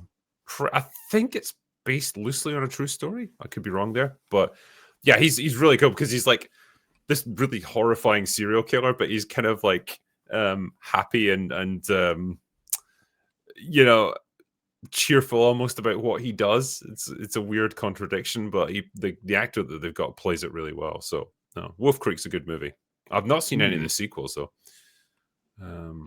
Yeah. Whiskey Hunter. Frankenstein was an awesome book. Been to Bath recently and saw where Mary Shelley lived. Anyone wanting to know the story without the book? Wendigoon breaks it down really well. Well, there you go. Alrighty. Yeah, Mary Shelley was like super young when she wrote Frankenstein, wasn't she? I'm sure she was only like 18, 19 years old. Little did she know. Well, she was with a bunch of friends, and she was challenged to write ghost stories, or they all were. They had a couple of days to come up with a neat little story, and she was struggling. So she had like a dream one night about, I don't know, some like corpse of someone she knew that had come back to life or whatever, and that was the genesis of Frankenstein, and just off she went, wrote it. Pretty impressive stuff, really. Yeah. Yeah. By the way, did anybody see Guillermo del Toro's Pinocchio? Yes. So that's quite a good movie. That one's quite good. If that came out the same year as the sort of Disney remake Abomination, and yeah, that was a good one. Because this isn't the first time he's remade a classic story. So he did it with Pinocchio prior to this, and it is a good movie. The animation was phenomenal. Christoph Waltz was in that as well, wasn't he? I can't remember it that well. Who did he play? Pretty certain he is. Like as a voice. He's like I'm going to misremember it. I haven't seen it since it came out, so it's been a while. Yeah. Yeah, that's probably worth mentioning, by the way. Christoph Waltz is in Frankenstein, and he's in for like, you know, a decent amount of time. His exit came unexpectedly. I didn't quite see what was going to happen with him. That was one aspect of the movie I would criticize. I don't want to spoil anything, but his condition would suggest a different kind of behavior. He's a little bit too mentally stable and he's a little bit too together. You would imagine there'd be a little bit more like physical or behavioral changes as a result of that. So that was one criticism I had. It felt to me, his exit, that it was like, oh, the script has no use for you anymore.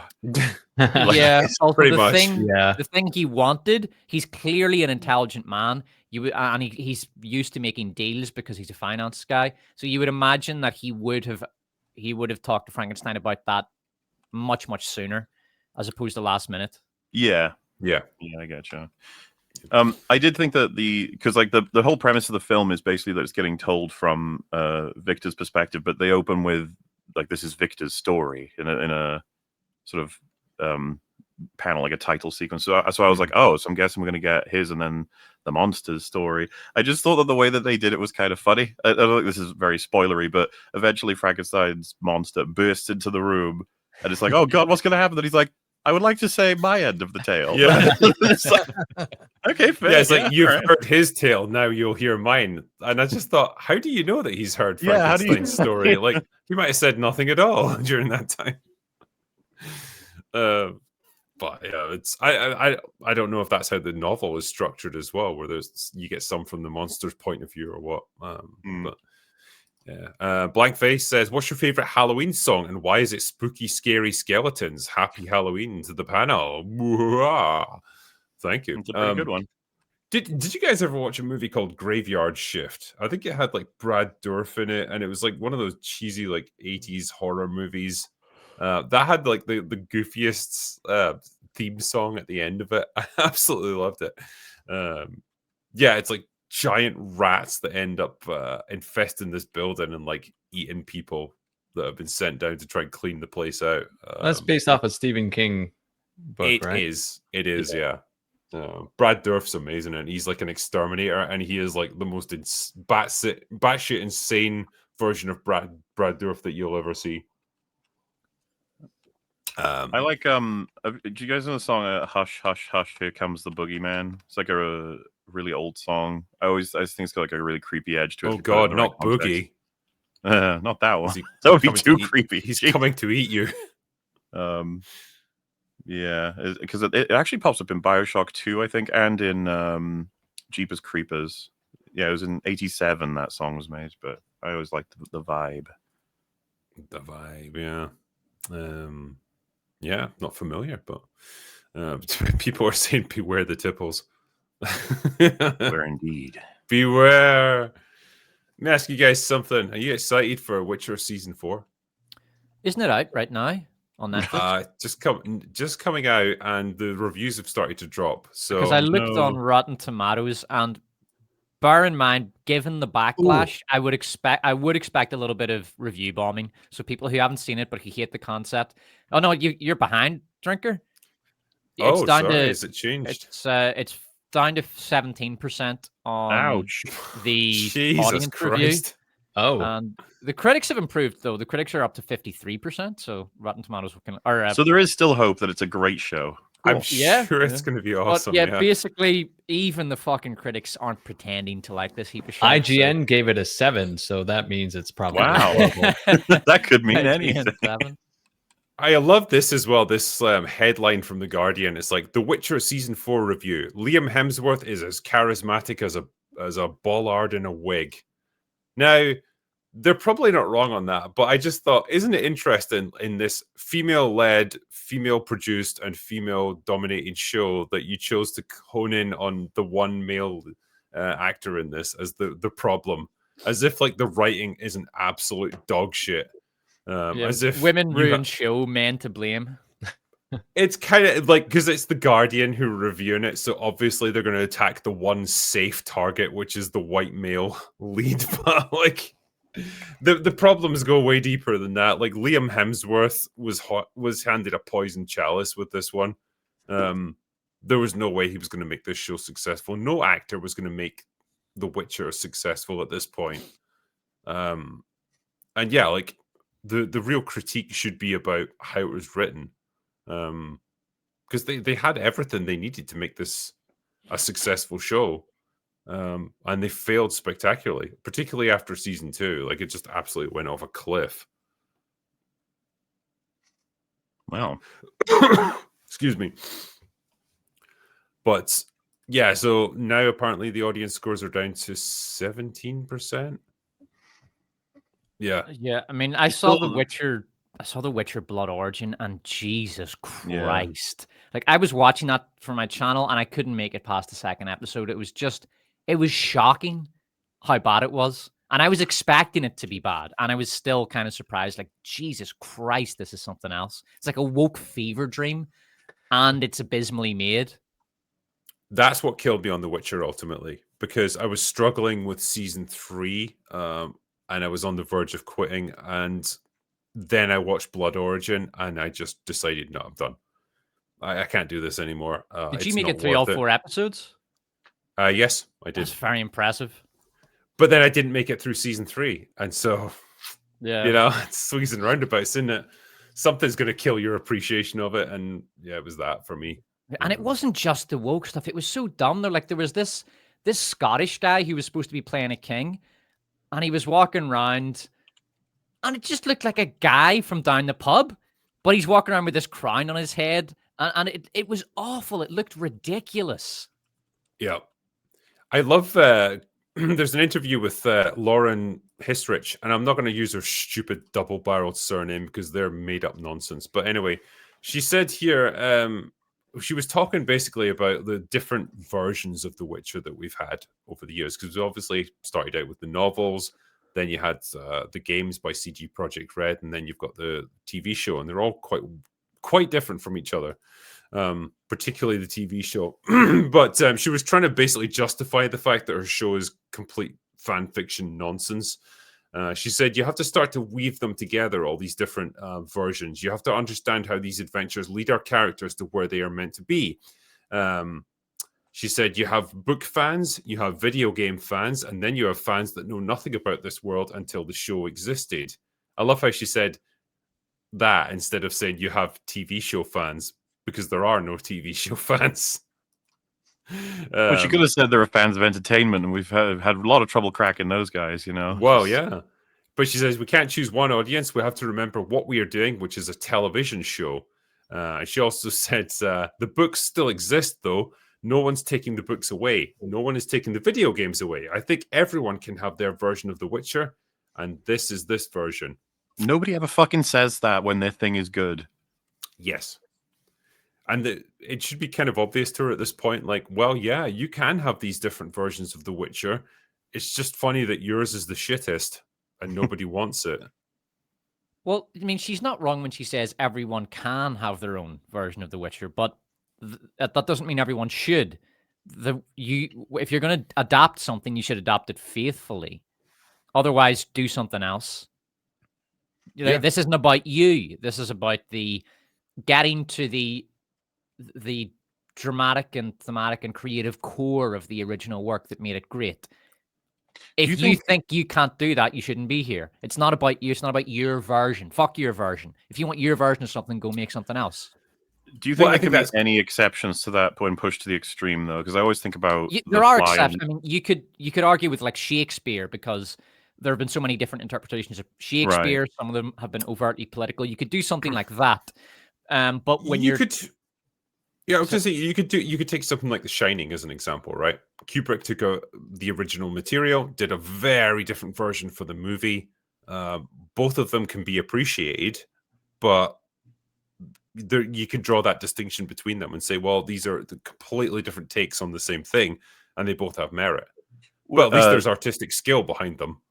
Despot, would you say in that case that it would have been ill-advised, but it turned out like very strong? In the case of The Shining or The Thing or The Fly, I was going to say those are the three like top examples: Shining, Thing, Fly. They were all. Well, there is such a thing as movies that turn out better than the book. I would even say like Arnold Schwarzenegger's The Running Man, because I tried to read the book The Running Man and it's really boring. Even Misery is it's a decent book, but it's far too long because there's only 2 characters in it, and there's just not. It gets too boring to generate a book of that length, whereas the movie is the right length for that kind of 2-character story. And I think that's a good example of, another Stephen King story where the movie is better than the book. But the problems in that case, it's not that the the filmmakers are trying to do something different. They're doing the exact same thing that Stephen King is doing in Misery. They're just doing it in like 2 hours instead of 12 hours. So that's when the improvement comes in. Definitely going to be changes. It's the same with Lord of the Rings, right? It's like there's going to be changes. There have to be changes. It's just inevitable with the medium change. Anything. Same when like video games get put into TV shows. I was about to say and vice versa, but it doesn't really happen anymore. I think you can tell, like some of it's going to be like your perception of the material, and also like just how the filmmaker conducts themselves in interviews and stuff, and how they share their thought process. But like with Peter Jackson and Lord of the Rings, you can surmise pretty quickly like they did the very best they could to include as much of the material as possible from the books and to be as faithful to it as they could within the limitations of film. And there was very much no attempt to, say, put their stamp on it, which a lot of modern filmmakers love to do with the material. They were trying to do the best job that they could, and they did a very good job. With someone like Lauren Hissrich with The Witcher, it's very obvious that what she wanted to do was, say, a feminist power fantasy that just happened to be set within the world of The Witcher. That was a convenient canvas for her to work on. But really, her passion artistically was to tell a story like that. And that's the key difference. That's why people never really warmed to The Witcher, and particularly after the first season or so, actively rebelled against it. Because the intent artistically behind it was so wildly different from someone like Peter Jackson. I have a question for the panel. After Game of Thrones, there were all these Game of Thrones imitations, right? Every studio wanted their own Game of Thrones, every streaming. I mean, Rings of Power, obviously the most infamous example. Yeah. Was there actually a successful fantasy show? Because every fantasy show I watched that came in the wake of Game of Thrones was dog shit. Every one. And there were a bunch of them. Yeah. That's a good question. There was Sand and Stone. There was Rings of Power. There's The Witcher. Willow was very successful. Willow was another one that was sort of... I want 10 seasons of Willow. Tons of them. And they all look exactly the same. They all look like a sort of a California university pamphlet.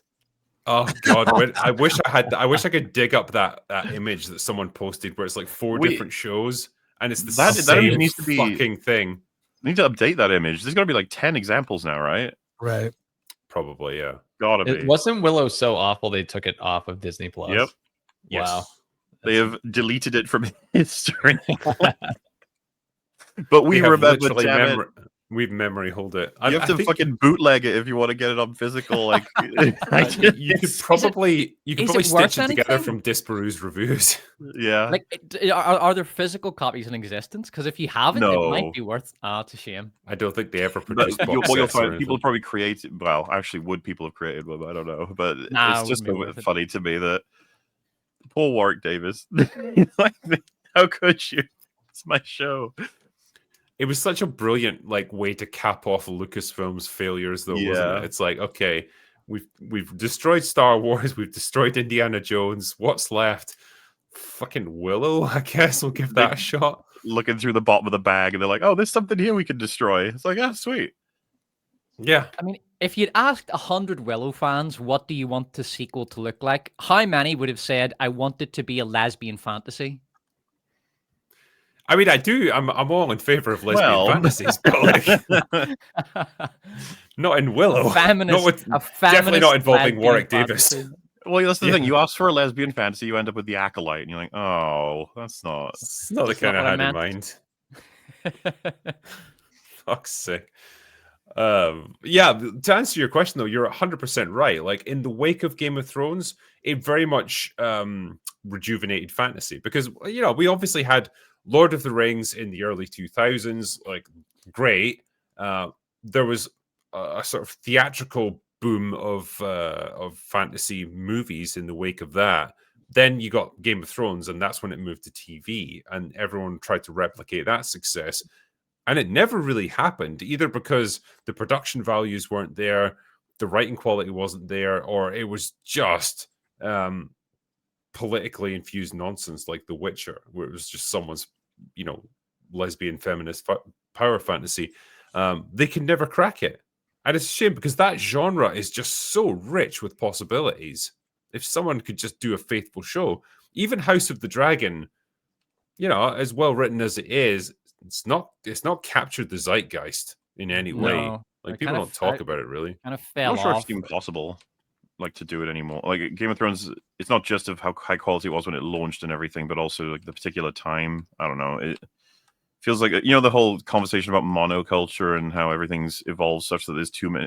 It's like the internet and everything's too big, so there's loads of different competing interests all the time, and so everything churns differently.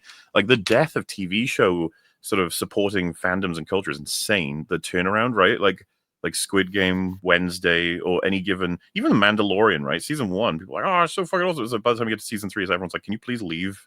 Like, no one cares. Rick and Morty had like that horrifying slow death. I reckon you'll get a monoculture moment with Stranger Things season 5, because they do happen. You do have shows or movies that come out and they're just massive. Like Barbenheimer was one, and it's like we don't have a monoculture anymore, but we do have like monoculture moments where something comes out and like everybody who is an entertainment fan, like a movie and TV show fan, everybody watches it.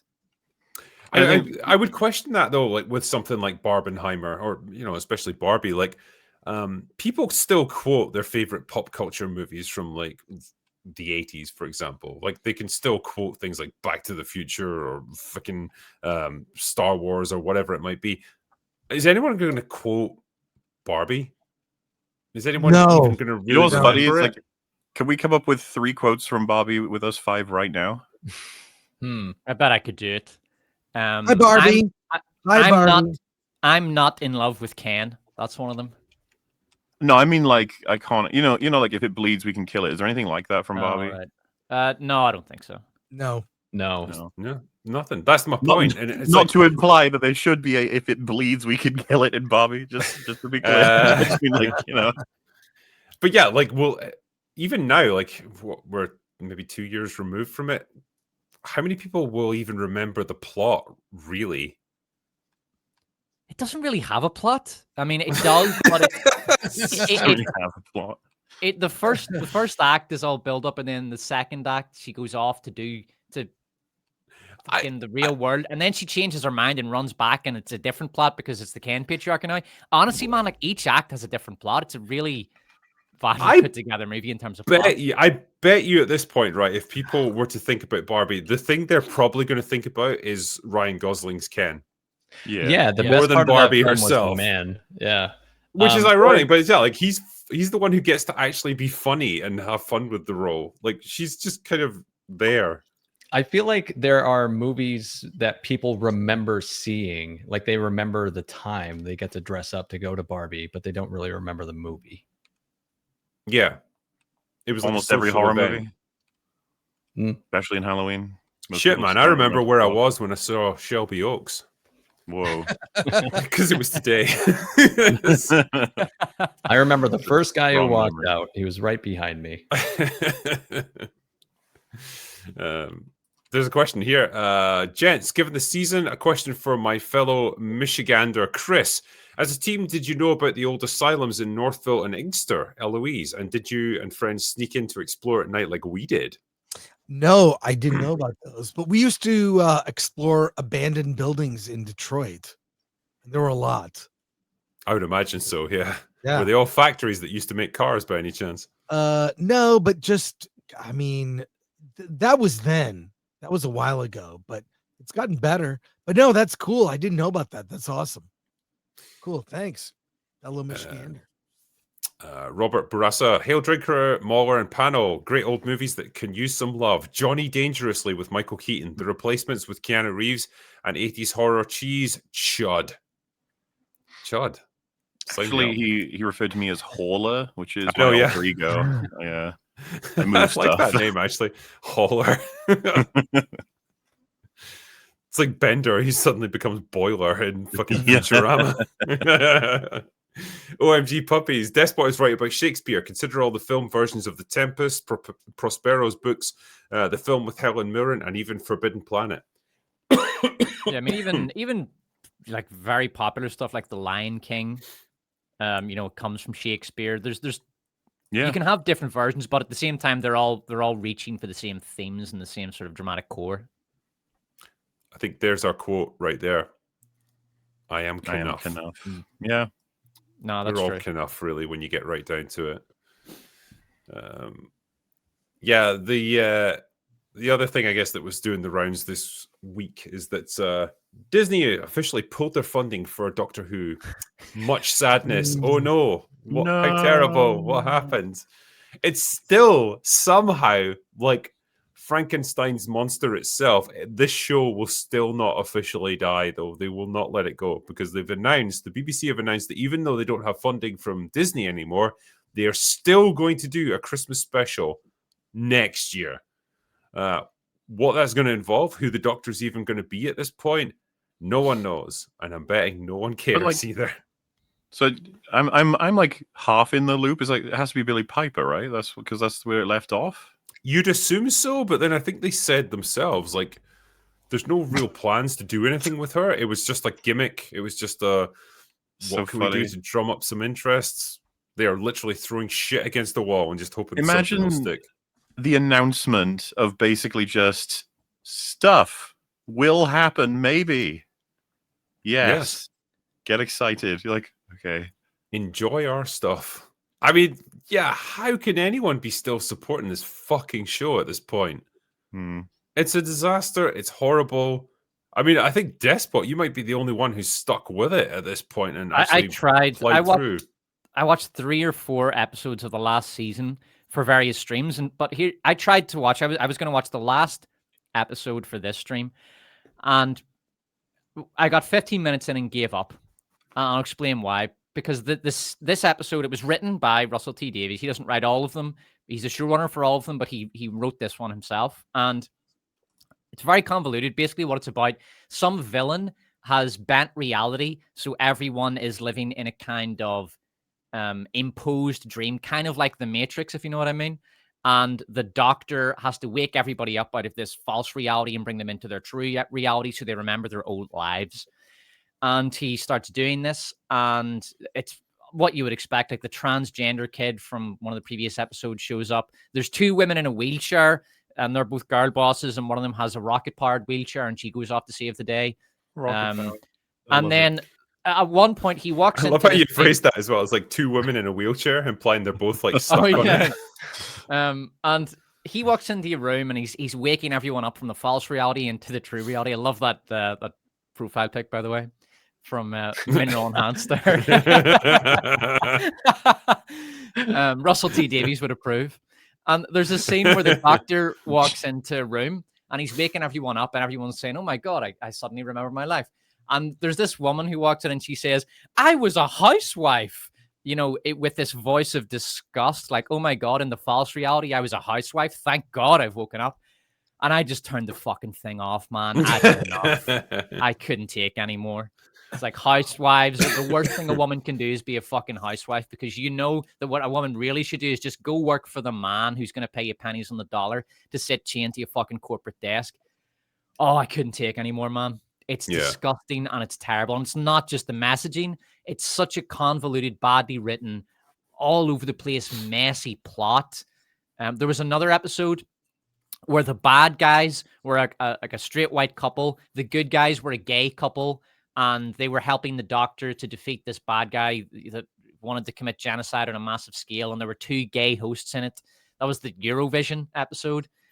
It's just dreadful. It's just absolutely dreadful. The messaging is so blunt force. There's no subtlety to it. It's just a gigantic fucking sledgehammer made out of woke, and you're getting battered over the head with it. Yeah. God, it's awful. It's so fucking terrible. It's horrible to watch.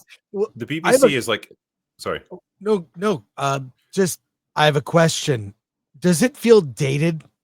Like, yes, just very dated. Dated. Everything from this era that is this woke bullshit is going to feels dated now. Mm-hmm. Not to make you the topic of our discussion, Drinker, but did you see the interview with Mark Anderson where he quotes you? I got it sent to me. Yeah, it was kind of funny. Yeah. He it's like all this stuff is like a fever dream, and all these bad movies, TV shows, media came out during this era, and now they feel dated. And it's going to take so long to, like, a couple years to turn around from that. but he quotes you. Mark quotes you exactly, talking about the message. Talks about walking. I don't know if you've seen it, but I've seen it. Yeah, I've seen him talk about it. yeah. Yeah, it's kind of cool. But like the interesting thing is, like, Hollywood at least is a profit driven industry. Like, they are Right. beholden to the bottom line at the end of the day, whereas the BBC is not. And so, like, they essentially reached 2019 levels of wokery and just said, right, this is our mindset now. This is what we're going to be. Yeah. And I think Doctor Who is the ultimate expression of it, right? Because you watch basically any BBC production, like whether it's a crime drama, whether it's a fucking comedy, whatever passes for comedy in the BBC's mind, it's all the same. Like, as Despot was mentioning there are rules that govern everything they do. So I guarantee if it's like a murder plot or whatever, the bad guy will always be a straight white guy. Like, any position of command or authority will be held by a woman or a person of color, guaranteed, because they have to be portrayed in the most positive light possible.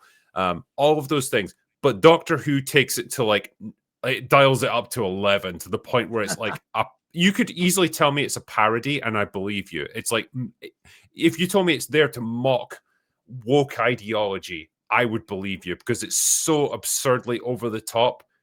It's the only way I can justify it. I can't believe that writers' rooms full of mature adults who are supposedly functional human beings sit down and write this and think it's a good idea and think that the British public will enjoy it. It is wild that they are so out of touch like that, but they don't have to care. That's the interesting thing. Hollywood has to care ultimately, because if their movies flop, they'll eventually run out of money and they'll go bankrupt. The BBC doesn't matter. They are a state-funded propaganda ministry. You're forced to pay your TV license to fund this dog shit bullshit content made by people who fucking hate you and despise every aspect of who you are and want to make you aware of that, and you're forced to pay for it. That's why they don't have to care if no one likes it and no one watches it, because it's still going to get paid for and funded anyway. It's great. I'd love to work for the BBC. Job security. It's catching up with them. It's all catching up with them. Like, Warner Brothers is on sale now, like, officially. Yeah, I know that it's not just all the the woke nonsense they've been doing over the years, but that was a massive contributing factor.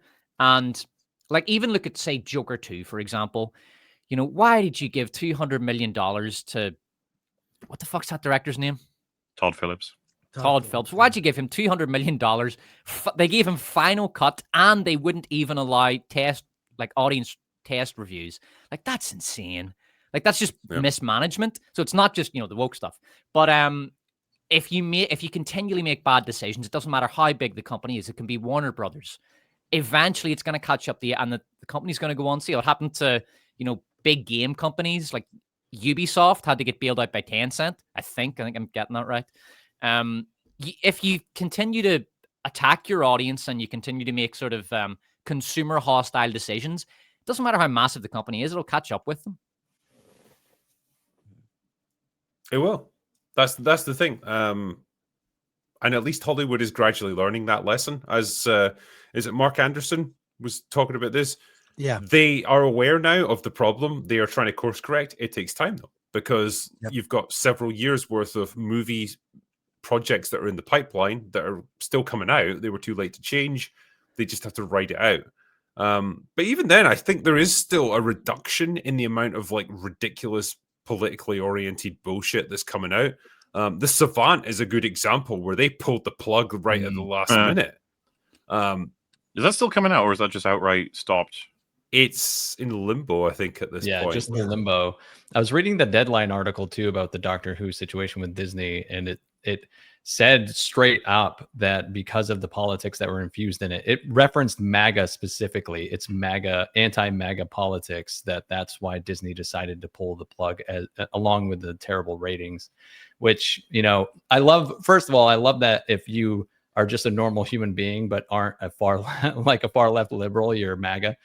And secondly, it's just the show just had absolutely abysmal ratings, and the article stated that they never really were excited about it in the first place. So the budget's going to be slashed in half. It was like $8 million an episode. and it's going to go down to like 2.5 million now at this point. Yeah. Why don't they just abandon it? In all seriousness, where is the sensible person in the room to say, lads, enough, let's just shitcan this thing for 5 years or 10 years and leave it at that? I think that's the only reasonable thing to do at this point. Like, the era that it exists in at the moment can't continue. It has to just stop and let it rest. But like the stuff like the Savant is a good example, and I think One Battle After Another is another example where it flopped massively at the box office, and it almost doesn't matter how well made the movie is. People now are exhausted with culture war stuff. They're exhausted, and it goes beyond even just like, hey, rich Hollywood people are going to preach at us. It's just they don't even want to deal with this kind of politically oriented culture war, civil war stuff in their media anymore. They want an escape from it because they're bombarded with that stuff in the news anyway. And like anything that tries to tackle that is just going to fail anyway, because there's a cultural exhaustion, I think, going on at the moment.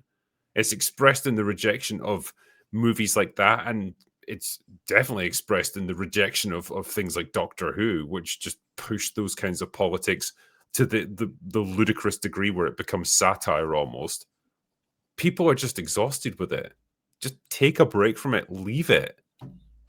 I mean, you know, like I was saying earlier, the BBC can and they won't because it's just baked into their culture, and they don't have to care about profits. Hollywood is learning the lesson reluctantly, but like it'll take them a while to get to it.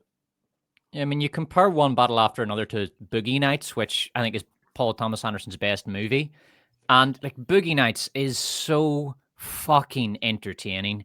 It's brilliant. really good. And the acting in it is incredible. Like, by the way, the acting in One Battle After Another is brilliant. Like Leonardo DiCaprio and Sean Penn are both excellent.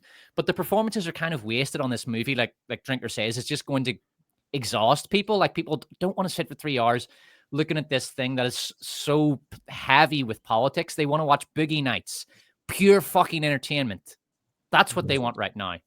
Yeah, they don't want Antifa the movie. Exactly. Shit, man, I would take Shelby Oaks over fucking One Battle After Another. It's like, Yeah, it's just a boring horror movie. It's fine. Like, yeah, man. It's just that's interesting. The way it's turned so hard. Like the cultural shift that's taken place over the past year has been seismic, I think. And it was only a matter of time until like the bigger institutions took note of it. Hollywood has finally, and you know you see it expressed even in things like, I don't know, what the fuck was that stuff going on with GameStop where they were just doing like Trump memes with like the Master Chief and stuff. It's all just these things that are filtering through to like bigger companies and stuff, and just the idea that people are bored with always being like politically correct or always being having to be on the right side of a particular discussion. It's just fatigue, and I think everyone's just kind of ready to push away from that. And I think it's long overdue at this point. I mean, it's incredible though. They killed the biggest IP in cinema history with Marvel. They've helped kill Star Wars. They killed an entire genre with comedy. Do you consider Marvel as dead as Star Wars? Like, do you think it's done? It's not as dead as Star Wars because you still have at least one of the next two Avengers movies that's going to hit $1 billion. Probably Doomsday, not Secret Wars, but that'll probably still hit $1 billion. And even last year we had Deadpool and Wolverine that hit $1 billion, like 1.3 billion. So there's still interest out there as long as it's hitting like a nostalgia button, which people will tire of as well. They're just going back to the well because they are terrified of trying to be creative and they don't even know how to anymore. They were taking from like the 2010 era Avengers comic books and like the Marvel Ultimate Universe that they had for the movies that we enjoyed. And then for this era that we just had of phase 4 and 5, they were taking from like kind of the woke era of the Marvel comic book universe. And that's why we got the movies we did. And that's what killed it all. They have nothing else to reference anymore. I'm reading the comics now. Like I have like a 15 comic book pull list, and like they are improving and they are better, but there's basically the comic book department was R&D for the movies. That's what it exists for at this point. And after this phase, I have no idea what they're going to be able to pull off. They need a full-on reboot, but it seems like what they're going to do is what the DCU did, is kind of a soft reboot, even though at this point no one cares or even remembers the DCEU, and they would have been better off just starting fresh. But Marvel what do you think the odds are that the James Gunn's DCU is going to like stay the course and it'll still be around in like 3 or 4 years? Maybe a couple more years, but I can't see it having a full life. Yeah, I don't think so either. I mean, especially now that we've seen Peacemaker season 2. Wow, was that colossally bad? I think the Emperor has no clothes. After watching that series, Chris, what was that? What was that? Because I don't even think I've spoken to anybody who's seen it. What was it like in terms of quality? Like not ratings, but quality. Quality. It was Bad. amateur. It was Gunn has objectively become a worse filmmaker. Like his movies have gotten worse. I think part of it is life. He became a millionaire. He got a girlfriend that's an actress that now has to be a part of fucking everything he does, and that has reduced the quality. But look at the movie Guardians. Look at Superman. I mean, there's a clear decline. And Peacemaker season 2. Wow, like what was that? That was him like making it personal for himself, and it was and plus the fact that he kind of lies on social media. He does. He copes so hard about his shit. It's I feel sad, you know. I feel like he can make one movie really well and he keeps making that movie, but that's it. Like Kevin Smith. Yeah. It's like, I'm good at this one thing, I'll just do that. Gunn doing the wacky, it's a team. And I mean, Mr. Terrific was the best character in Superman. Right? I mean, that's how do you make a solo movie and turn it into a fucking team movie? That's really impressive. Every movie will be a team movie if Gunn is doing it. He can't objectively look at here's what I'm good at. I need someone to do this, that they're good at this thing. He's not good at that. I'd rather see Joseph Kosinski do Superman, who did Formula One, and he'd be way better. So I really think it's hubris at this point. What's that? Sorry? He did Top Gun 2? Yes, he did. Top Gun Maverick, Formula One, like, or F1. Like, I'm just like he can do like earnest, authentic feeling stories. That don't have to be laced with irony and all the crap that James Gunn piles onto everything. He would have been probably a better choice to do something like Superman, where it's just a very straight up, honest character. Just do that. He doesn't have self-control or self-awareness. And it's sad to see. I think Guardians, the first Guardians, his best movie. Best in terms of marrying his mainstream with this. He was reined in, and everything has gotten progressively worse. And Peacemaker season 2, I watched every episode.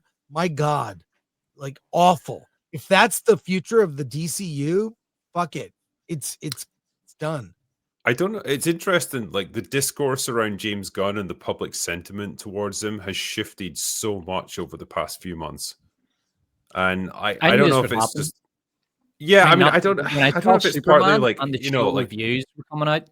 Like, because the initial reaction was positive and I saw it, but I knew that movie is going to digest really badly in the culture. Yep. Yeah, I think the more people go back to look at that film, like the more their opinions of it will sour, because he used to have this fucking bulletproof reputation. It was like, oh, it's a James Gunn movie. It's going to be cool as fuck, and it'll be funny and like heartfelt and warm. And that seems to have just vanished over the past 6 months or so. Because it goes back to like exactly what Chris said. I think people are, catching on to the fact that he can only really make one movie. Every movie is just a Guardians of the Galaxy variation. And once you realize that, you can't unsee it. And then you just start to get pissed off with him. And you know, all the other things like the fucking nepotism and stuff doesn't really help either. So he's not helping himself. And I think people are almost like gearing up to see him take a fall. It's also like an opportunity cost. We entered another generation of DC's opportunities, and they're all squandered again. It's just like, fuck's sake. Yeah. Every person who's put in charge is wrong. Like, Zack Snyder was way too dark and somber and serious. James Gunn is way too wacky and crazy and out there. Like, you need someone who can balance those two extremes. Well, he never should have been running the studio. It should have been, I'll make one movie, I'll consult. I mean, he's an EP on Infinity War and Endgame. He helped map things out to get to that, to build those stories to that point. But I don't think he'll get to a point where he can build it unless you've got Batman, Superman, or Wonder Woman. You don't have a DCU. I'm sorry. You need the Trinity. That's it.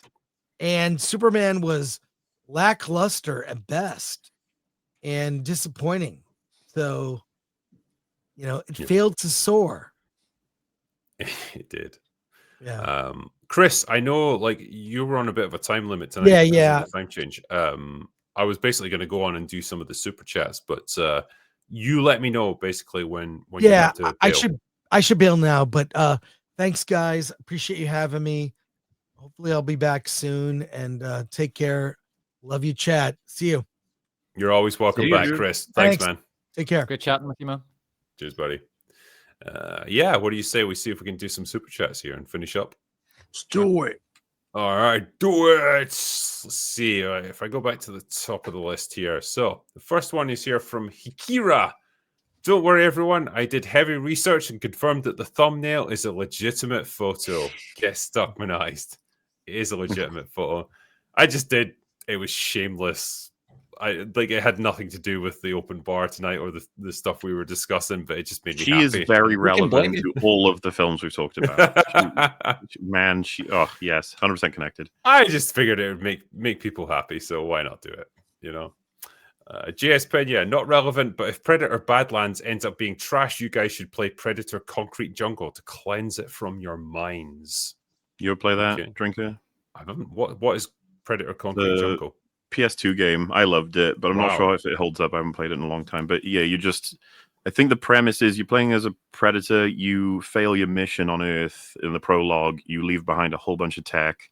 You're shamed. You're thrown on a planet to die by the other predators. You survive. And then they give you a mission of undo all the shit that you caused by leaving your tech behind. So you go back to Earth, and it's like, I think, like, I don't know, a decade later or something, and they've all got like advanced tech, predator tech, and you got to take out like all the industries and CEOs and different people and you got to collect all of the technology you left behind and stuff. It's a cool premise. It could have been, you could make a movie out of that. Yeah, you could. I think the early reactions for Predator Badlands are not great, from what I understand. Which I'm not surprised by. Yeah. Blank Face says, watch Niza 1 and Niza 2. Apparently they are really good, from what I've been told. He also says, what are your favorite revenge movies? Mine is probably a tie between Kill Bill and The Crow. Both good choices, actually. John Wick, I suppose, is a good one. Yeah. Anytime you bring a dog into it, it's like, yeah, I'm fucking rooting for you, man. Yeah. Just kill every motherfucker that was involved in that. Any others you guys have got? I was gonna say John Wick also. There's Gladiator? so many. I suppose it's a revenge movie. Pretty good. Did you see Death Sentence? It's like a discount John Wick. Don't believe Has anybody seen Upgrade? Yes. Upgrade's a brilliant revenge movie, and that's actually probably one of the better movies made really in the past decade. Very underrated, but great indie movie. Chat says Jaws the Revenge. You need to watch that. It's funny with Upgrade, right? I'd forgotten what the overall plot was. I remembered like the fact that he's taken over by like nanomachines or whatever, and like he's doing these crazy fight sequences. Like that was my main takeaways from that movie. Fight choreography was awesome in that. It was good. It was really good.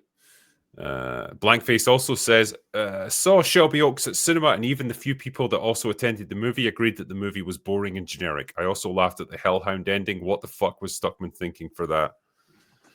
I don't know. You know, I mean, I'm not surprised that it's a small number of people going to see it. It's a low budget movie, and so that's understandable. I don't think it had a huge marketing campaign either, so that probably didn't help. Also says, as someone who a few years back decided to watch every year's Oscar Best Picture nominations, I think two elements of filmmaking that have died a tragic death are lighting and editing. I theorize for editing that with the growth of streaming, creators are less incentivized to optimize their movies, and so they have their artistic, long drawn out scenes. As for why lighting has died, I genuinely can't say. Maybe the in thing for Hollywood is to make sure I can't see their movies. I'm not sure. Like, what do you take as an example? Like, the Star Trek TV shows are probably a good example of how lighting has gone fucking horrific. Starship Bridges used to be like these almost cozy environments that were like comfortably lit so you could actually see everything. Now they become these like big cavernous hangar spaces that are all trying to be moody and dark, and it just looks like you would fucking trip over things because you can't see where you're going. You know, a lot of people talk about how horror movies can't shoot darkness anymore, and that there's like stylized ways of creating images that we can still see but simultaneously believe, and making use of darkness and stuff. I know that even weapons, people said like they still haven't cracked being able to shoot darker scenes. It's just get to a point where we're not being able to see some stuff, but it's like a modern problem. A lot of people have highlighted. I'd have to look into it to, Modern compare to older problems require modern solutions.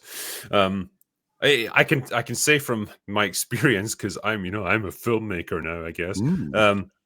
No, but joking aside, lighting is a nightmare, especially if you're on location at night, because to make it look like it is actually night, but also allow the cameras to actually pick up what the fuck's even happening, is such a delicate balance, and you probably got like a 3% margin of error. Too bright, it looks like daylight or whatever. It looks artificial. Yeah. Too dark, the cameras can't pick up anything.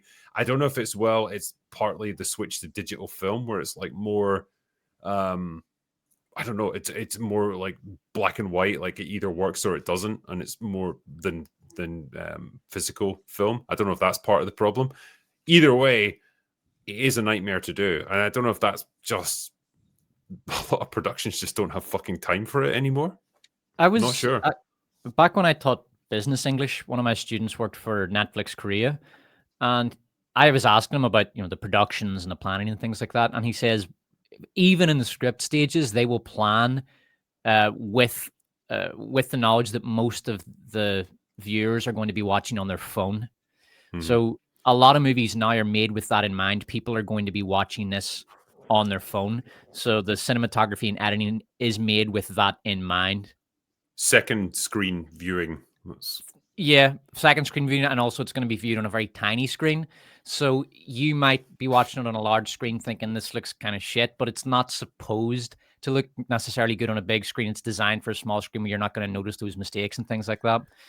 It's very cynical, but that's the reality. Have you guys noticed the problem with sound balancing as well? Yes, it's fucking annoying. Like I have to Yeah, right, but the effects are so loud. If you turn it up, it's going to blow you away when something actually happens. Yeah. Every time I'm editing my videos, that's a problem for me because I have to constantly shift the volume. Or I'll have one movie, but the jump, like the floor could be, I don't know, minus 15 dB, but it's going to go up to 5 dB. Like it's during the effects, and it's going to clip. It's just bad sound editing. Yeah. You end up having to render it twice because like you produce a finished file of your review and then put an equalizer through the finished file and do it again. Just to like get it within a certain range, and that usually sorts it. But even that's a pain in the arse to have to do. What was the next one? Yeah. Also from Blankface. Similarly, do you ever think blockbuster movie budgets will dramatically decrease, or is the money laundering just too good a prospect for the big wigs up top? I think budgets have to come down. They're going to have to. We talked about this last week. Like, when they finally released the budgets for like the Star Wars movies, and you had things like Rise of Skywalker that were sitting at 600 million. I think Force Awakens was 640 million, and that's not even including marketing. Yeah. That makes you feel physically sick that amount of money went into such shit product. Like, wow. Yeah, what movies are you looking forward to for 2026? My picks are Robert Eggers' Werewolf, Maggie Gyllenhaal's The Bride, and the Matt Stone, Trey Parker, Kendrick Lamar comedy special. Anything? Sure. I haven't looked at it yet. I've been too busy with sorting through all the shit that's coming out. 2026. Spider-Man Brand New Day is probably the most anticipated movie. I guess, yeah. I guess. Doomsday, is that 2026? I anticipate Doomsday in a sense. That's going to be an event. The Martian. So the guy that wrote the book, his next big screen adaptation is coming next year. It's called Project Hail Mary. It's got Ryan Gosling, right? Ryan Gosling in it. I read the book actually. I thought it was a brilliant book, so I'm looking forward to that.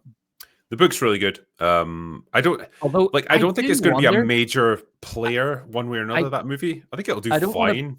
I don't want to spoil it for anyone, but I was reading the book thinking they're definitely going to adapt this because The Martian was so successful. But when you read the book, there's 2 characters in it, and I don't think it will translate well to screen. You might be surprised. We'll see. Maybe. Yeah. Yeah, he also says, I heard reports for the Witcher series that Liam Hemsworth was easier to work with than Henry Cavill, which to me sounds like Liam didn't know the source material and so didn't complain about lore breaking. Yeah, I probably just didn't care that much. Yeah, obviously Henry Cavill got that reputation for being difficult to work with because he didn't just go along with all their bullshit changes to the lore. Shame. But yeah. Blankface also says, this super chat is dedicated to Mauler and his short film, All in Good Time, a first in hopefully many films from the Longman. Aw, well, thank you. I presume that means they've seen it and enjoyed it. If so, cool, and I'm glad. Yeah, so All in Good Time is released to the Kickstarter backers, so they've had a chance to watch it, and Mauler will release it on his own channel so that everyone can see it. And that'll happen all in good time, I guess. Much with everything. Yeah. Moving on. Blankface also just says, penis. I mean, sure. Yeah. That's fair. That's fair. War Van Eagle TV says, while the Chinese opened the first maglev train in Shanghai in 2004, Sydney has shown that defying gravity is just a matter of genetics. She has strong genes, apparently, so... Yep. What can we say? The former pig, hear me out. Marvel Operatic Universe will be definitely more fun than whatever this is. I get behind that, sure. M8566, my favorite Mauler quote. I love that people consider me to be long coded. For real, for real. Yep, that sounds just like me. Seems like something you would say. Mm-hmm. Faber, so what video game would you make or would make a great movie if paired with the right director and writer? I'd love to see Wipeout done by the F1 guys.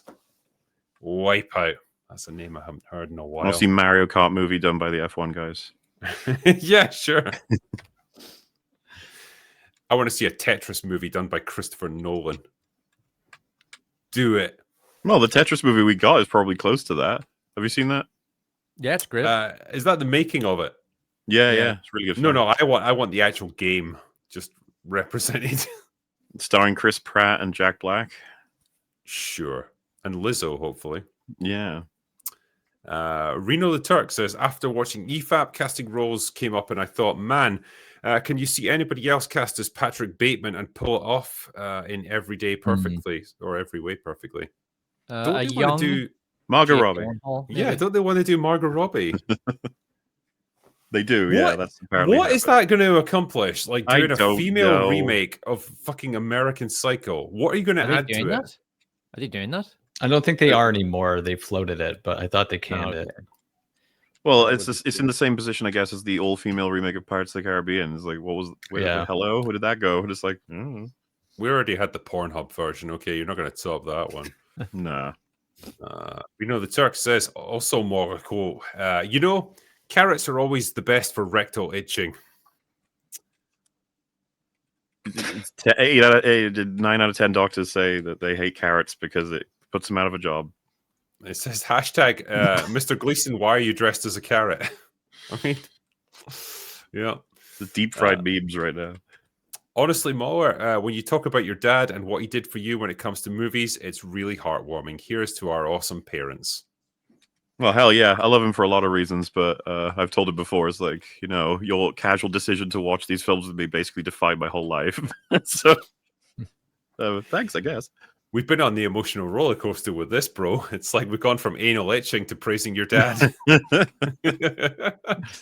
Those two things are not connected either, so don't form opinions. Zeddy Boy says Frankenstein's monster, quote, fire bad, showrunners. I mean, fire is bad, yeah. Brother Voltus, what is your opinion on child romance in media? Sounds horrible and I don't want to see it.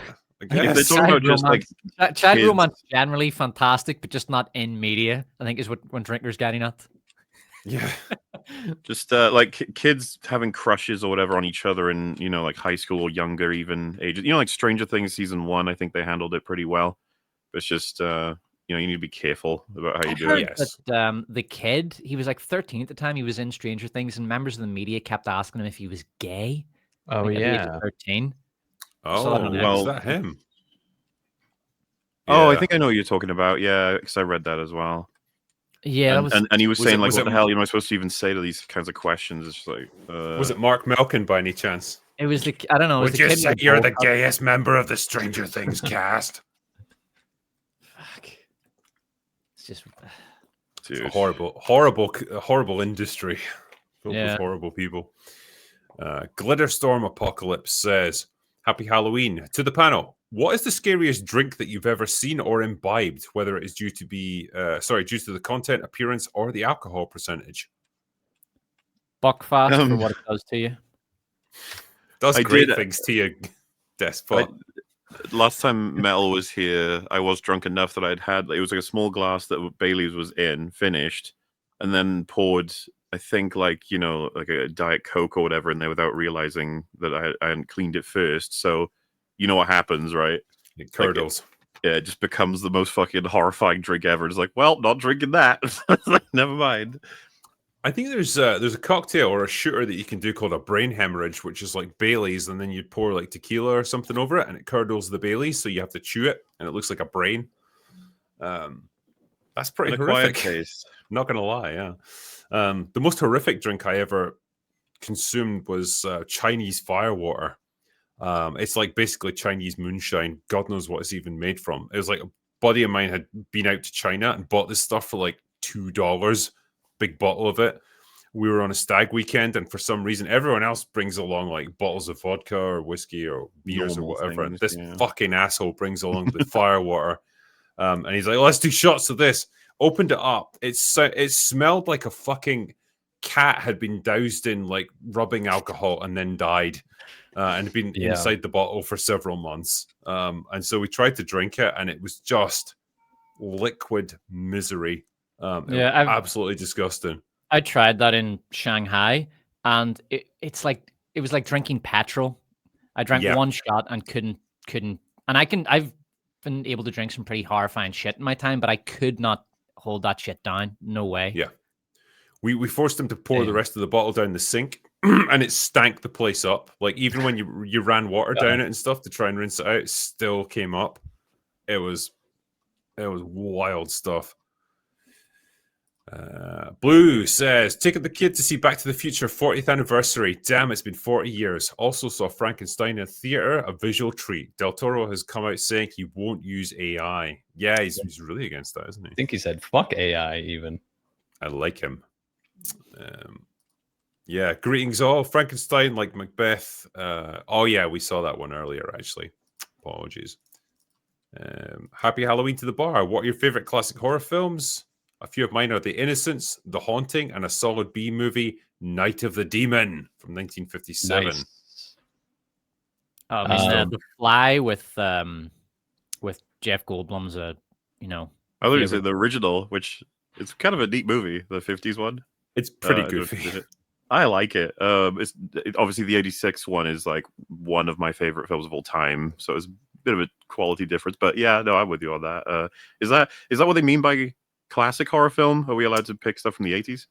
I mean, Hope so. yeah, you can pick stuff from the 90s too. You know, like the original Scream, the original Scary Movie, stuff like that. Sure. The original Invasion of the Body Snatchers is actually quite good. I much prefer the one with Donald Sutherland from like I think it's the late 70s, early 80s. I can never quite remember when it is. Yeah, that one is still like properly unnerving when you watch it, but I quite like the original as well. It's got some charm to it. I have a soft spot for slasher movies, so the original Halloween and Nightmare on Elm Street both really do it for me. What's your favorite Nightmare on Elm Street, out of curiosity? It's the original, but I actually really like New Nightmare too. Oh my god! Well, I know. third one's my favorite. No, third one is fantastic. Yeah, third one's great. But it was funny. I was like, why is the third one's writing so much tighter? And realizing the idea that it was like, oh, Frank Darabont wrote it. Like he wrote that one and not the others. I was like, oh, okay, that's probably why. There's one where Jason goes into space. I think it's Jason X. We just reviewed that on Beats Up. Good one, man. Good laugh. It's a very good laugh for sure. At what point did the Nightmare on Elm Street movies just become like goofy comedies almost? Like Freddy was just like clowning around. Dream Master. Elm Street stuff is from the same thing that I guess you could say that they all kind of do those horror movies. They have to choose really trying to do horror seriously or leaning into the goof factor, which makes them really fun. Because like the sixth Elm Street is batshit insane. It's the 90s one. But like it is pretty entertaining in terms of how fucking insane it is. And they definitely like there's a part where Freddy is playing with a power glove, a Nintendo power glove, and he's like fucking with someone in a video game world and everything. And it's just like, yeah, I could enjoy this. Like even though it's just we're well beyond horror now. What is here's a question. What is the longest running horror franchise? Like which horror movie is like at number 16? I know Scream has had like 9. Halloween has 13 or 14. Yeah, there's been a lot of Halloweens. Like the Saw franchise is 10.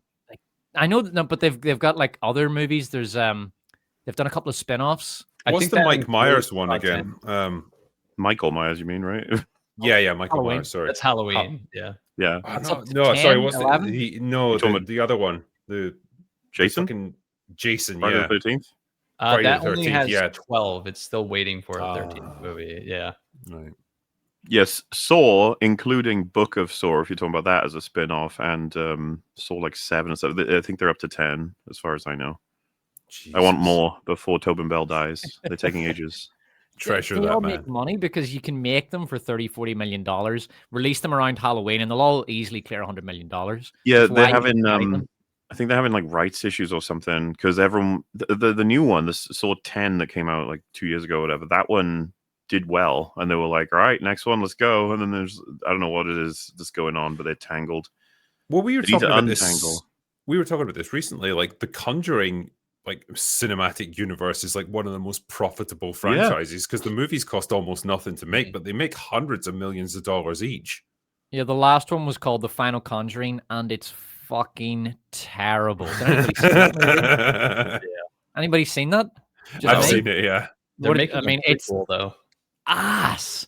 It's called The Final Conjuring, but you know they're going to make another. You know they're going to make 5 more of these fucking things. Well, $1 billion. We checked the universe. They've got the Nun franchise, the Annabelle franchise, and the Conjuring all a part of the same thing, so they can just splinter it off wherever they want. Yeah, I mean they're going to keep making this. It's not. Believe me, it's not The Final Conjuring. You'll see the same actors, and next year and the year after.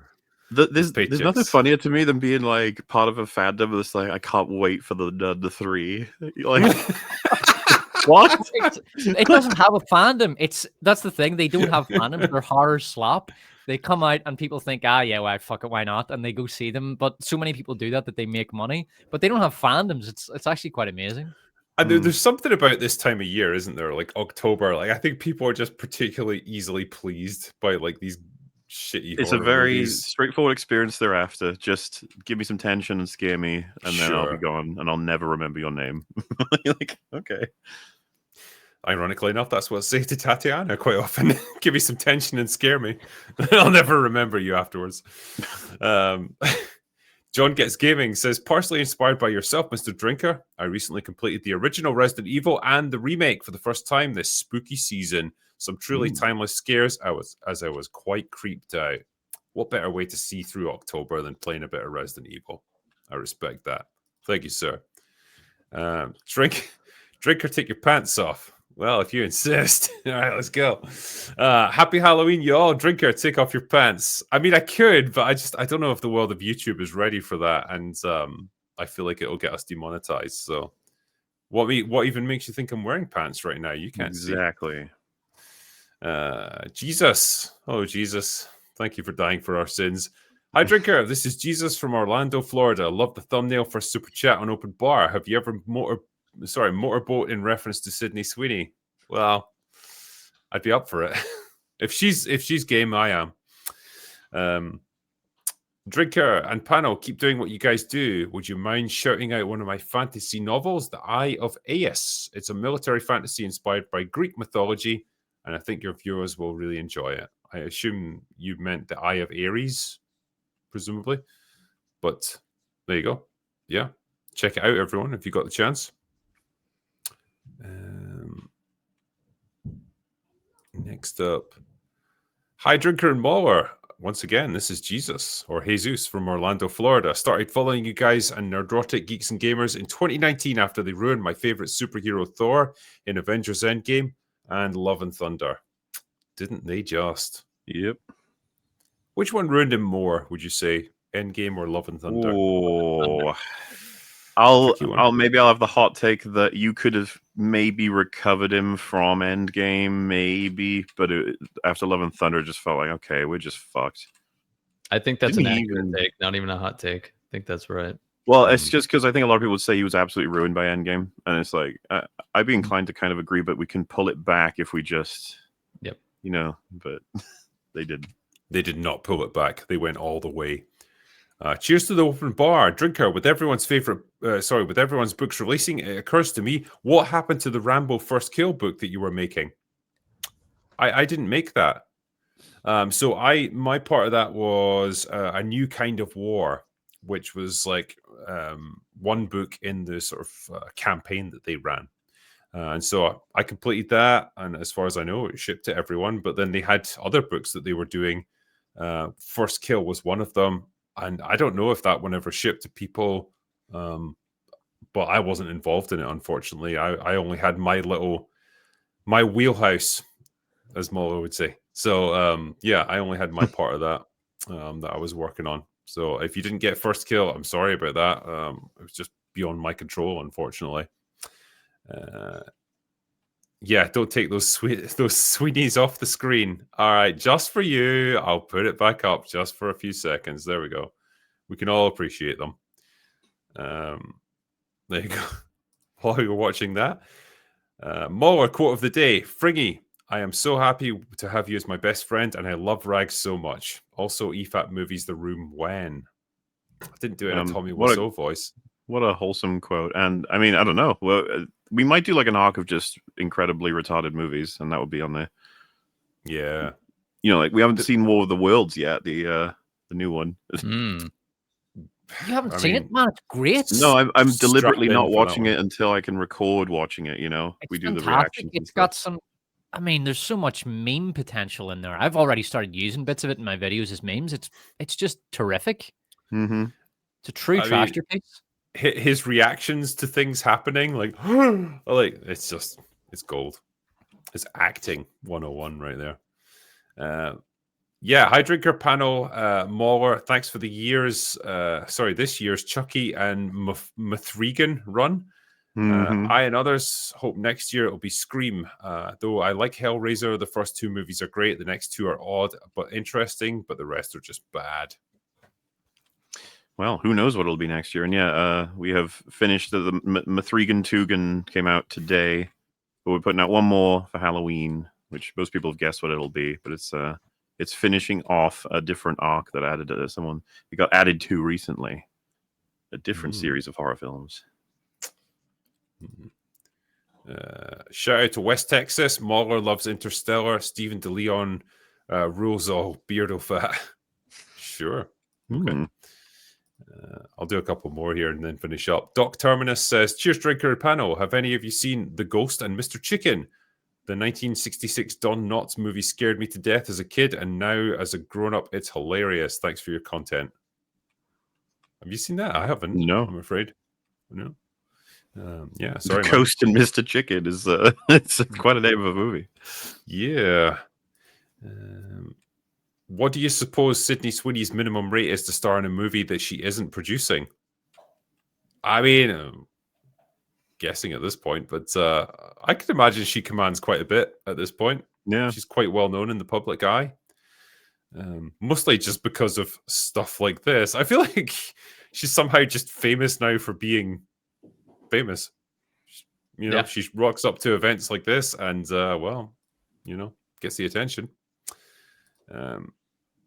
Jacob Glazer, do you remember the cartoon Mighty Max? Do you think a continuation sequel could work? It has great writing and Tim Curry even voices the villain. I'm not familiar with Mighty Max, I'm afraid. Are you guys? Yeah, Mighty Max was actually a toy first, and it like came in individual little worlds, and they were tiny little action figures, but you had full play sets, and you can buy mini versions of them and bigger versions of them, and then they turned it into a cartoon that I really loved as a kid. That would be awesome to see more Mighty Max. I haven't thought about that in ages. There you go. Greenwich Mean Time, also known as Zulu time, is the international time all over the world, so British time kind of is universal.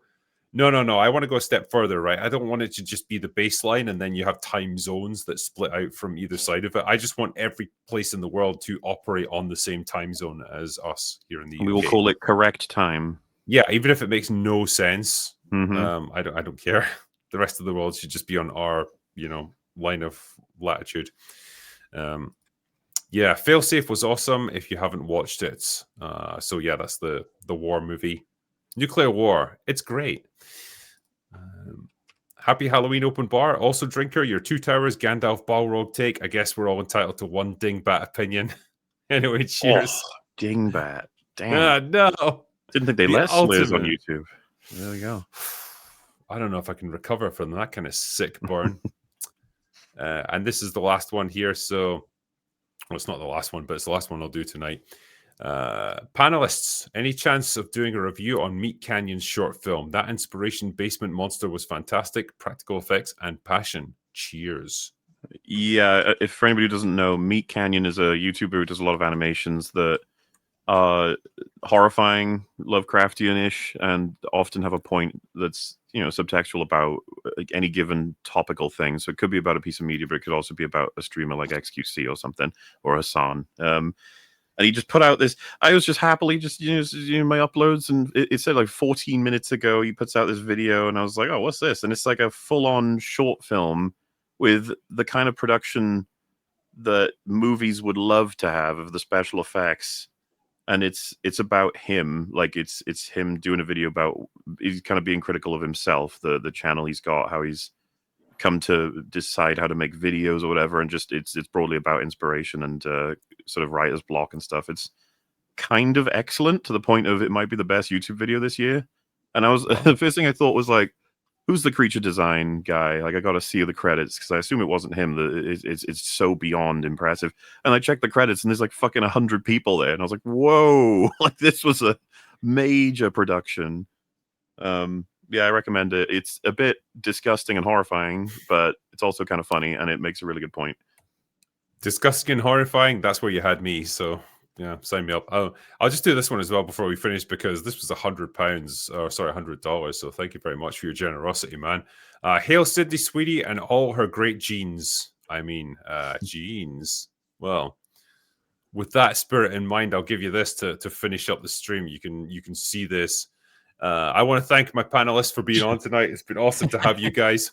And thank you for everyone who's joined us for this and who's been super generous with your super chats. We will, as always, answer the ones that we've missed tonight on last orders. And thank you from my mods as well, who've done a superb job. And honestly, I'm going to have to stop now because I'm losing my train of thought with this.